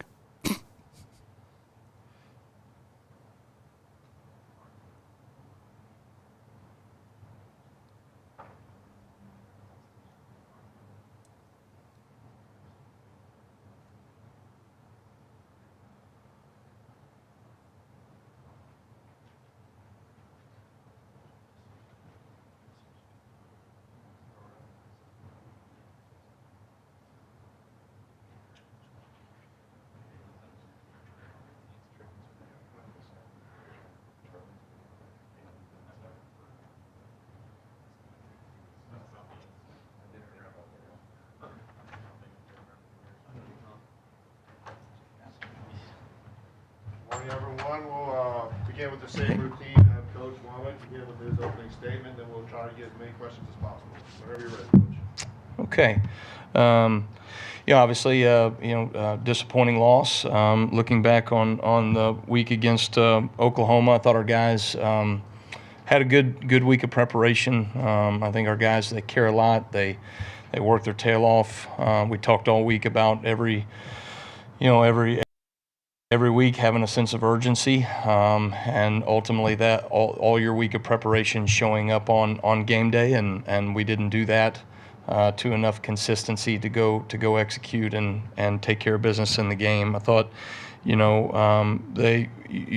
obviously a ton of run game, and that was kind of the way that they were going to see the game is try to run the football and manage the game for their defense, and thought we gave up, you gave up 7 explosive runs, for 140 yards there, and that really ultimately was the thing that we couldn't give up. They had 50 runs overall, 43 for about whatever it was, 115 yards. So there were plenty of good things that we did, but we are not consistent enough, play in and play out and executing and doing our job. And whether it was a fit by a linebacker or a D lineman or a corner, you had a couple of those one-off runs that we didn't fit consistently enough. And then you can point towards, the exact same play where we are doing our job and executing and knocking things out. I thought we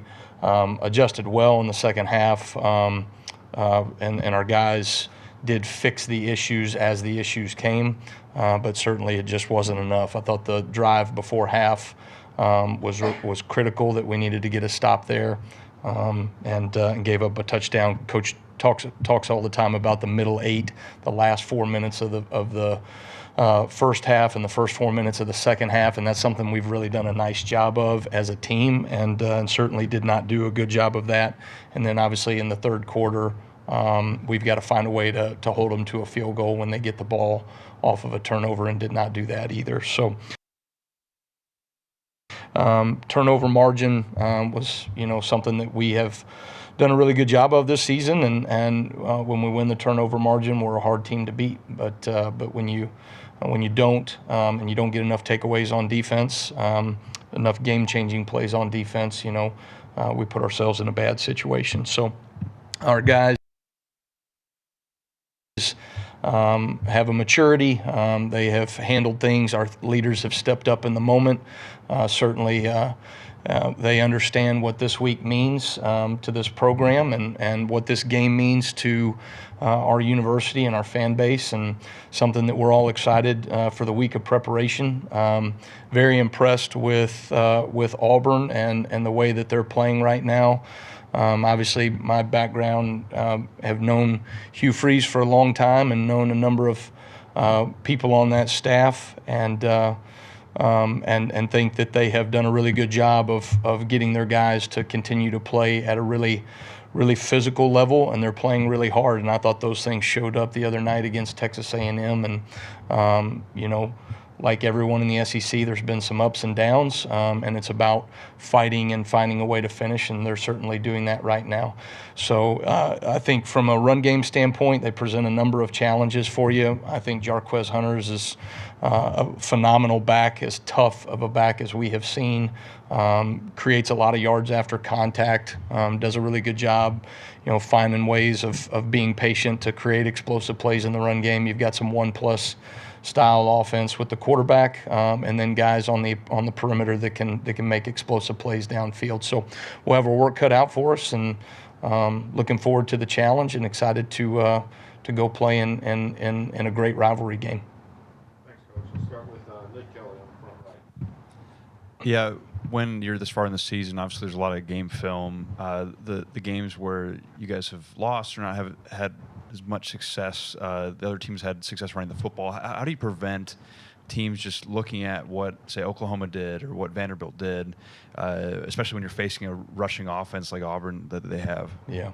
Well, everybody's going to go look at, you're going to look at what other teams have done to have success, on both sides of the ball. That's part of a game plan. I did think, OU, we saw a ton of 1+ style offense, quarterback option style offense, as much as we've seen from anybody this year. So I thought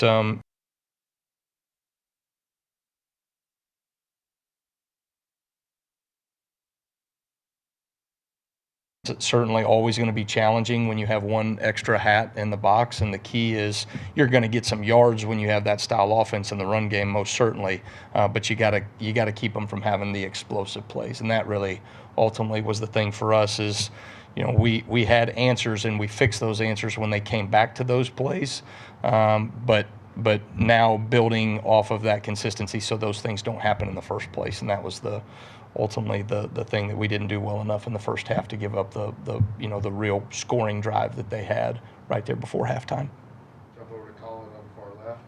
Hey, Kane, first, or back-to-back questions. First, seeing some reports about Deontay Lawson, and if you could share his status. I know that's not something you typically do, but also when you have an injury of a guy like to his caliber, the one who kind of runs the defense within helmet communication, what's kind of protocol? Does that responsibility kind of, go across a few players in practice to get ready for it so that they're used to it, or what does that look like when a guy like that goes down? Yeah. Deontay will not be with us this week in the game, and I'll let Coach kind of handle it from that point forward. I think when you lose a guy that is, really he's kind of your steady maker in the box, and does such a great job with the green dot communication, and is such a leader for our guys and a great communicator on the field. That's tough. That's a tough loss for sure. But I think our guys have, stepped up. Justin Jefferson stepped up in the second half, and really did a good job kind of going in and playing the stinger, the weak side position for us. And we've got some young guys that I think are trending in the right direction right now with Jeremiah Alexander and Justin Okoronkwo, Caden Jones. Those guys are doing a nice job to where, they're obviously going to have to continue that, and this week is going to be really important. But I think, like everybody, you're going to have some of these injuries that you have to deal with, and it's got to be a next man up mentality. And I think our guys have the right mindset in terms of what they're going to be required to do on game day. What's that?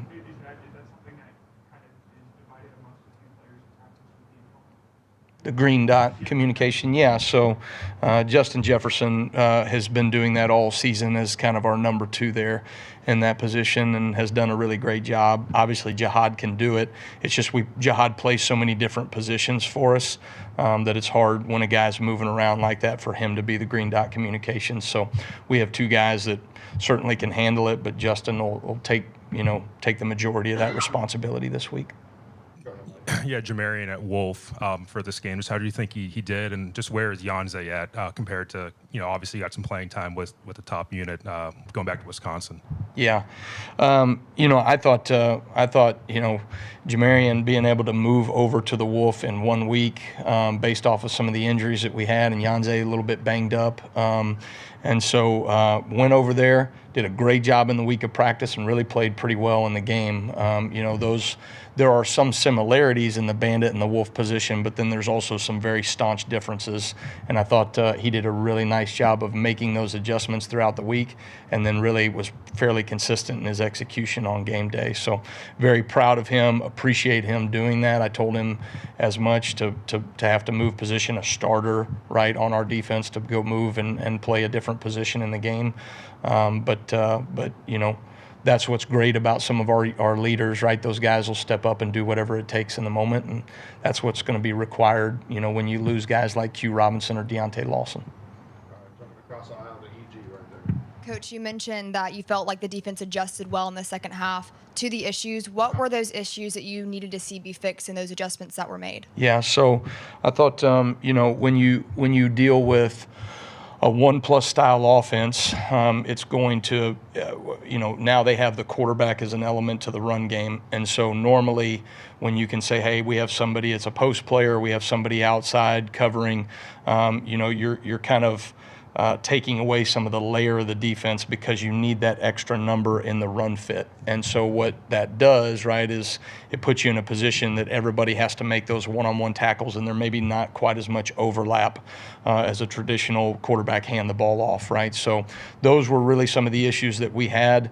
whether the quarterback kept the ball and ran it for a couple of explosive plays that we gave up, or some of the other runs were the ability for the quarterback to keep the ball now kept us light in the box on the front side when he handed the ball off to the running back. So those are the things, right, that ultimately you're going to give up some yards when you're dealing with an option style team and a 1+ offense.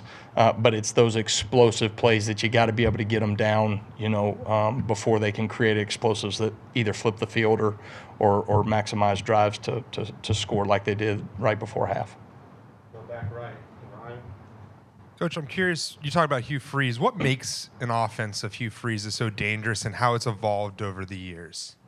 Yeah, I think, I think like any good coordinator, he has found ways over the years to adjust to his personnel. I think that's the challenge for everybody, right, as you move to the end of the season, identifying what you do well as a team, but also what wrinkles you have to have, right? You got to constantly be mixing things and changing things in the SEC. I think he's done a really nice job at that the last couple of weeks.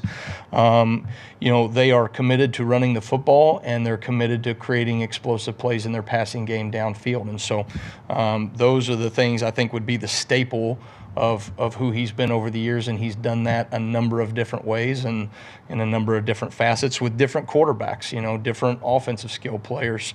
But ultimately, I think they do a great job of finding ways to establish a run and then using that run game to create explosive plays downfield in the play action game as well. And so RPOs are certainly a piece of what they do. It always has been. And so they make you defend the lateral space out of their run game as well. Finish up with Matt here on the right. And going back to making adjustments, now that you've watched the film, is there anything different you wish you would change during the game that maybe got missed in real time? Yeah, I think there's always there was probably 2 or 3 things that I would have rather have called this versus that. When you look at it, I think you got to be critical of yourself first in terms of, okay, what could I have called to put ourselves in a better position?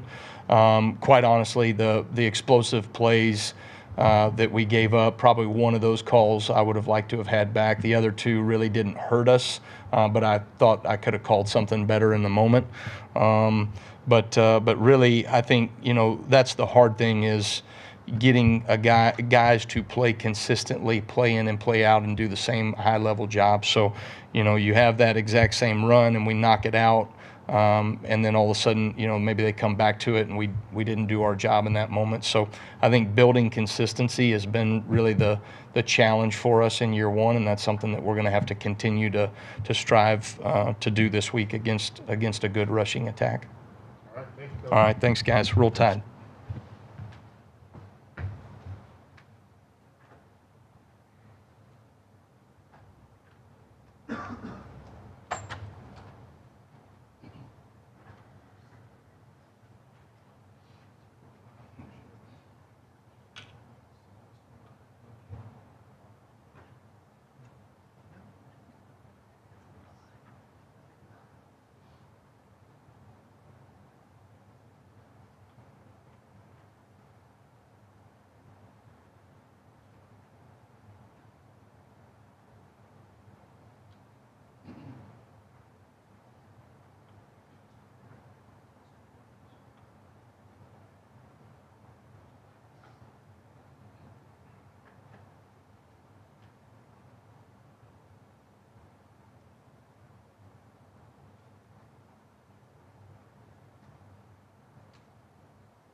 All right. Go ahead and get the questions going for Coach Sheridan. Start with Charlie here on the far right. Yeah, hey, Coach. When there's an interception, what do you kind of teach your quarterbacks to do in that situation? And kind of a two-parter, what do you make of Jalen's effort there on the pick six? Yeah, certainly, the number one priority anytime you turn the ball over is to get the guy down. And so there's different things and fundamentals that you're trying to teach the players. You're always trying to front the ball up to try to make it change direction to try to help the pursuit, but obviously we didn't do a good enough job in that moment. Go to Nick here on the front right. Yeah, what are some of the coaching points when you looked at the film in terms of Jalen running the ball and what you guys are doing from a blocking standpoint in those moments? I think there was a little bit, at times, a little bit too much lateral running that occurred, and so when you watch the tape, just encouraging him to be a little bit more north-south in some of those moments, just to have a little bit more production. It's a fine line there. Obviously, he's trying, he's making instinctual plays and trying to create, plays. He's trying to create explosive plays, but I think there were times in the game where he could have been a little bit more north-south and a little bit more decisive that way when he ran the ball. Stay on front left here to Katie. How much was the offense limited on Saturday by what the offensive line was able to control or not control along the line of scrimmage? Oh, I don't think that we were limited based on that. I thought we didn't execute well enough, and that was all of us. And obviously it was disappointing, but we all played a part in that, coaches, players, and it was not one position or the other. We all didn't execute well enough, consistently enough, down in and down out to be able to stack plays to put our team in a position to win. So I wouldn't. It didn't have anything to do with one position or the other. We all played a part in that. Go to the back right of the room here. All right. Coach, I'm wondering if you have, or what's going to be the message today to the offense to flush this, to focus on the Iron Bowl, which is a huge game after a game on Saturday that didn't go your way. Yeah, I think we don't meet with the players today. We obviously visited with them yesterday to recap what occurred and what's ahead. And I think the one thing about this group that has been proven is the resiliency, the grit, the toughness, the pride that they have to respond. And we've seen that out of this group. I think the leadership has been outstanding, and I expect that to be the same moving forward. Go to the middle of the room to EG. Coach, what is your evaluation of the in-game adjustments made by the offense? Well, Saturday not good enough, right? I think that's a fair assessment. And so, like I mentioned before, none of us did a good enough job, to put our team in a position to win. And that certainly starts with me. And we need to do a better job. Go to Scott from the back left. In the most recent 7 games, if you take out LSU, Jalen's averaging about 26 yards a game rushing. I know he's still the best athlete on the field at any point in time, probably. How do you balance that with getting that production up, but also obviously realizing you're more dangerous to defend, getting other guys involved? There's kind of a dynamic there. Yeah, I don't think there's any doubt. I think the more players that you have involved, the harder you are to defend. I think that's a fair point. And so each week you evaluate, who you're going against, what they're doing schematically, what the personnel matchups are, to be as difficult to defend based on your personnel and what you do, on offense. So, that's something that we consider each and every week is how can we get more players involved, more touches to guys, to best attack the defense. And so that certainly will be the case this week as well. Obviously, one of the least productive performances of Jalen's career. I'm just curious what you saw from him after the game and then yesterday as well, just his response to it as a guy who really takes a lot on his shoulders. He's a very prideful player. He takes accountability in the things that he could do better.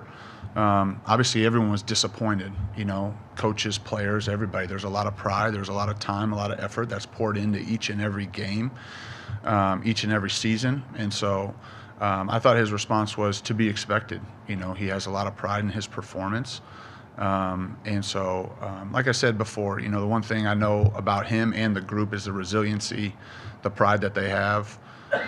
They pour into the work. It's a hard-working group, and I know they'll respond the right way. Anything else for Coach? Let's finish up with Katie here. Kalen talked after the game about how the drops hurt the offense. Just kind of what did you see on those drops? Maybe was that uncharacteristic for some of those guys? Certainly. I mean, I that wasn't something that we expected being an issue going into the game, and it's not something that has been an issue to this point or one that we expect moving forward. And I think that goes back to what I said is, everyone played a part, in our lack of execution and our lack of production. And so, looking forward to the opportunity to get back on the field tomorrow and improve and put our best foot forward and play our best game on Saturday. All right, thank you. Thanks, Roll Tide.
DeBoer begin with an opening statement, then we'll take questions. Yeah, you bet. Yeah, good morning.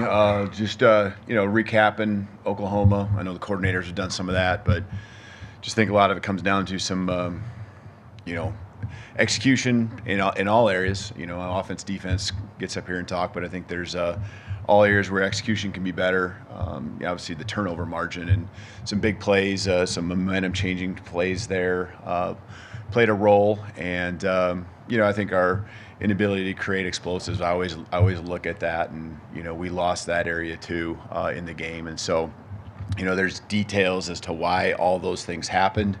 We meet with our team, and yesterday, I think that's what you can do with this group is you can be very truthful, very, very honest. The relationship's there, the trust's there. Our leadership is there, whether it's staff or just our leadership within our team. And so, they want to know the facts. They want to know the details. And, we address those. And, our focus turns to the Iron Bowl now. And, the excitement of that, we got to make sure, we're focused on the next play and only the next play. It's senior day for 19 guys. We have 10 scholarship, 9 walk-ons that we'll get a chance to recognize and celebrate that day with them. Want to send them out with a win and a great experience. Appreciate all these guys and everything they've poured into it. We got, with the 10 scholarship, I think 3 special teams, 5 defense, and 2 offensive guys, that are playing their senior year here. So, care a lot about those guys. I know our team does too, and want it to be a special time for them, a special week, getting ready to play the Iron Bowl. And then the last thing, just unfortunate, I know it was kind of addressed here earlier, Deontay Lawson, we'll lose him for the season with season-ending injury. And so, just an amazing leader, chosen team captain by the team. I can see not just what he means to us on the field, but just the love that our players have for him, especially those that have been through multiple years. Seeing what he pours into it, I know we all feel for him. So we appreciate everything he's been doing, and obviously you greatly miss what he does on the football field, but you love having that guy in the locker room, leading their team. So thinking about him. All right, thanks, Coach. Let's start with Chase on the far left. Coach, when you went back and watched video of the game, what did you think of the effort that Jalen gave on the tackle on the pick 6? Yeah, I mean, he's got to find a way to get him out. He's a good enough athlete to where either using the sideline or forcing a cutback. It's not something you spend a lot of time practicing. That's not a position he's in. He's got to find a way to get him out of bounds. And so I think I trust Jalen to do a lot of things, and I trust that he can get him down. And so, find a way to get the defense out there, find some way possible, hold them to a field goal. Those are things we want to try to do. But it's not something you practice a lot, and I blow the whistle dead every time. Obviously, I don't want guys tackling each other in practice, especially the quarterback. So find a way, that's what I would say. Go to Charlie here, far right. Yeah, hey, Coach. It didn't look like Justice Haynes played a ton in the second half. Maybe he was kind of working through some things on the sideline. Do you have an update on him and if he was maybe limited? Yeah, I mean, he's a lot of guys working through things all season. He's certainly one of them. And so, Justice, trying to use him in the ways we can. Again, everyone's not at full strength, and but he goes through the week of practice, trying to prepare the best he can to go out there and give us everything he's got. So we believe in him for sure. Back over to the front left, Katie. You talked about turning the focus to the Iron Bowl. This is a group of players that haven't lost to Auburn in their careers. Just kind of is that motivation enough for these guys with this rivalry game this week? Yeah, and just already talking about it yesterday and in the team meeting, and you can already feel leadership stepping up and really talk about what this game means to them, what this means to us, what it means to everyone, both sides, the state. 365 days of the year, ever since I've been here, I think I hear about it every day, and so understand what it means and the excitement, and we have to put and learn from last week, and be better because of it, and turn the page and get ready to practice tomorrow, and do everything we can to be successful on Saturday, find a way to win. Let's go to Nick, front right. Yeah, without Deontay, Justin Jefferson's a guy you guys will turn to. What does he bring, and what does he need to do to make sure that he fills that void? Yeah, maybe a little different style. Obviously, stature, you look at that right away, but Justin can run. Justin's physical.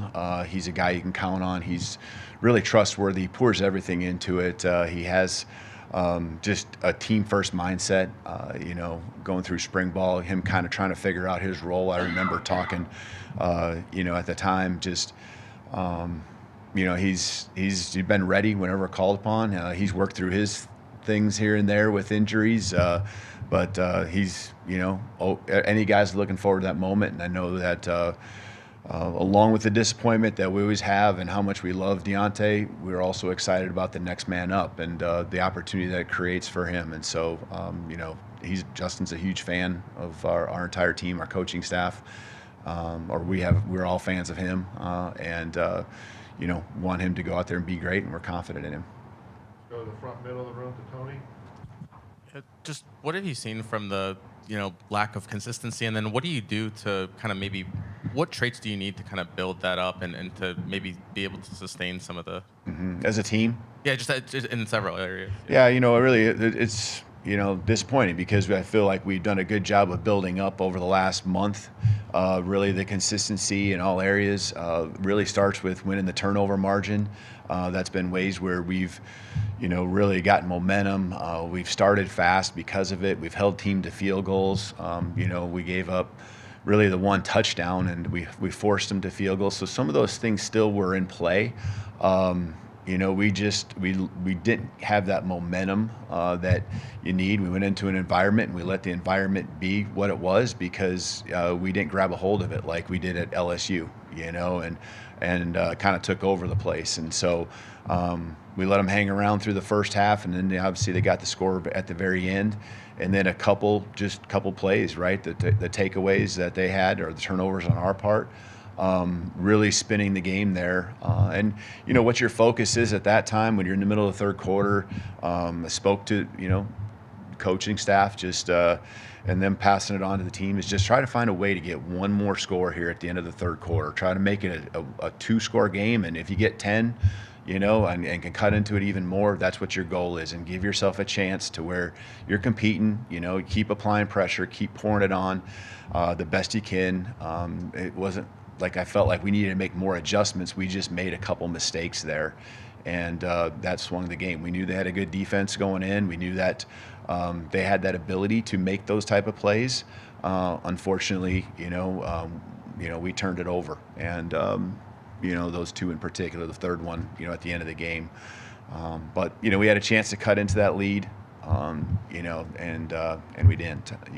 That led to fourth quarter where you're just kind of trying to find any way to get explosive plays, a lot of passes, not pretty much one-dimensional now at that point offensively in particular. Go to the far left, Colin.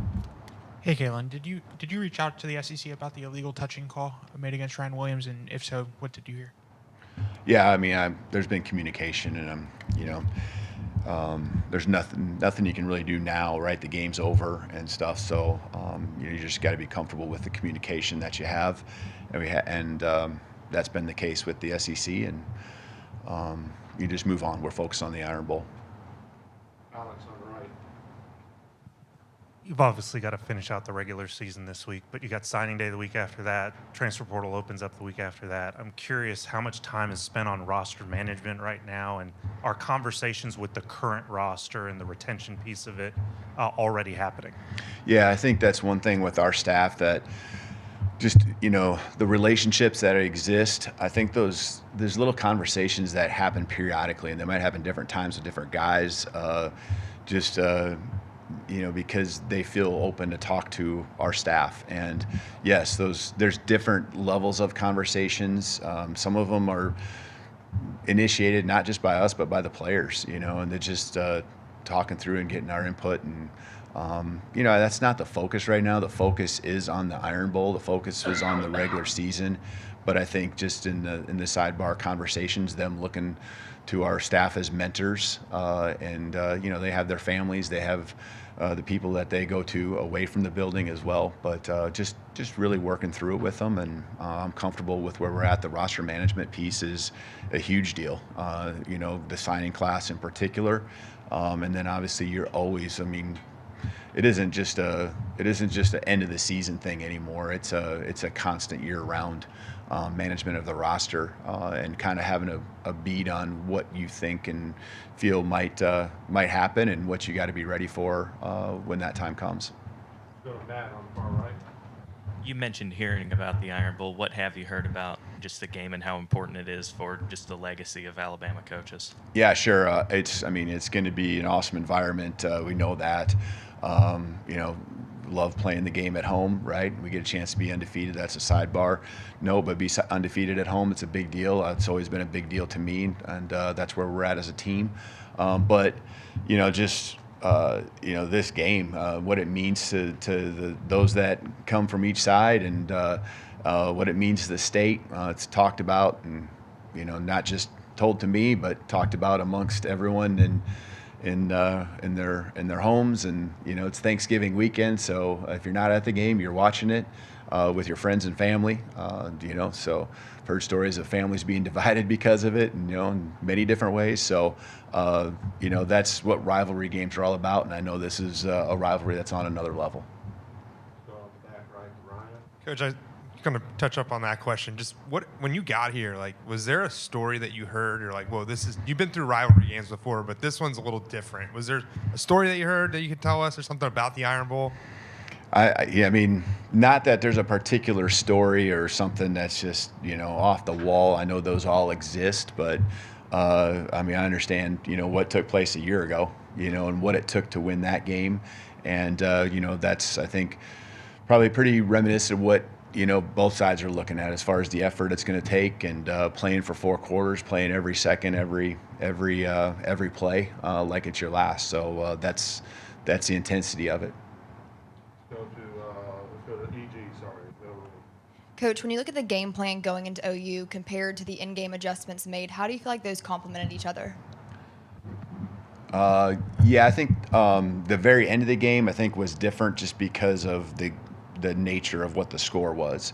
But I felt like offensively, a lot of it was sticking to the plan, because I think our plan was good. We just, we didn't get a chance to get into the offense enough to be able to create the explosives, the things that come off of plays that you're not setting up, because we'll go to the explosive opportunities whenever they're there, but it didn't develop. There wasn't a rhythm, and I think it's always hard to you got to find those plays that can get into a rhythm. That's your base offense, and so a lot of times that is execution, and that's on everyone. That's not just on one particular group. But defensively, I think there's always adjusting, especially when a team has elements that are presented in a way that maybe are a little bit different. They still have the DNA of who they are.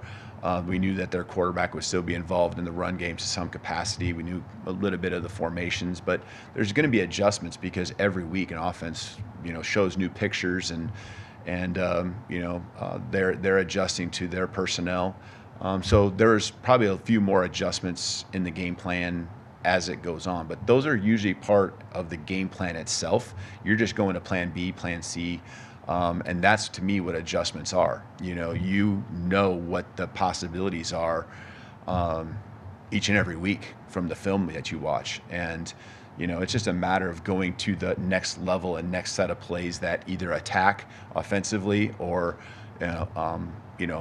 adjust to what you've been seeing defensively, and you call more of this rather than that. So I think, it evolved, but I think it's different for each side of the ball.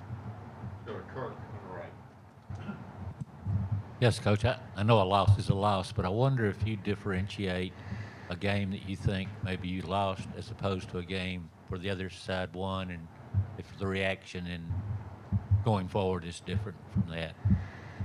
Yeah, I mean, we lost. We lost, and you know, I don't know which ones I've ever felt worse about. Maybe people have strong opinions. I mean, when you lose, and it's just sickening. You know, every time it happens. I mean, that feeling in your gut, right, is there, and doesn't matter how. I know you can probably look at it different ways. I mean, a last second throw and you lose on the last play of game versus, you know, losing when you're down by multiple scores. Yeah, it's still a loss. And so to us, we fell short. We didn't play at the level we're capable of. And that's what we look at. That's what we go back to. That's what we actually have to, the flush is the feeling, because we have to understand that we're capable, that we have had a lot of consistency for a month, and that, you know, wasn't in on Saturday. Let's go back to the room to Jamie. Hey, Coach, Alabama has Ryan Williams. Auburn has Cam Coleman. How difficult of a cover is he for a DB? Yeah, and they have multiple threats that I would consider very difficult, but certainly, you know, high-profile guys that have really produced, you know, for both teams as you know, young athletes here at the college level. So he's extremely impressive.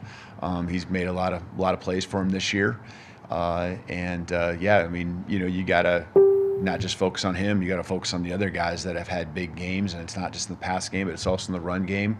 You know, their quarterback now, Thorne, has done a nice job adding to that too with his legs. So a lot of threats, you know, and that's what you want to be. You want to be an offense that has a lot of threats, and they have that. All right, thank you, Coach. You bet. Roll Tide.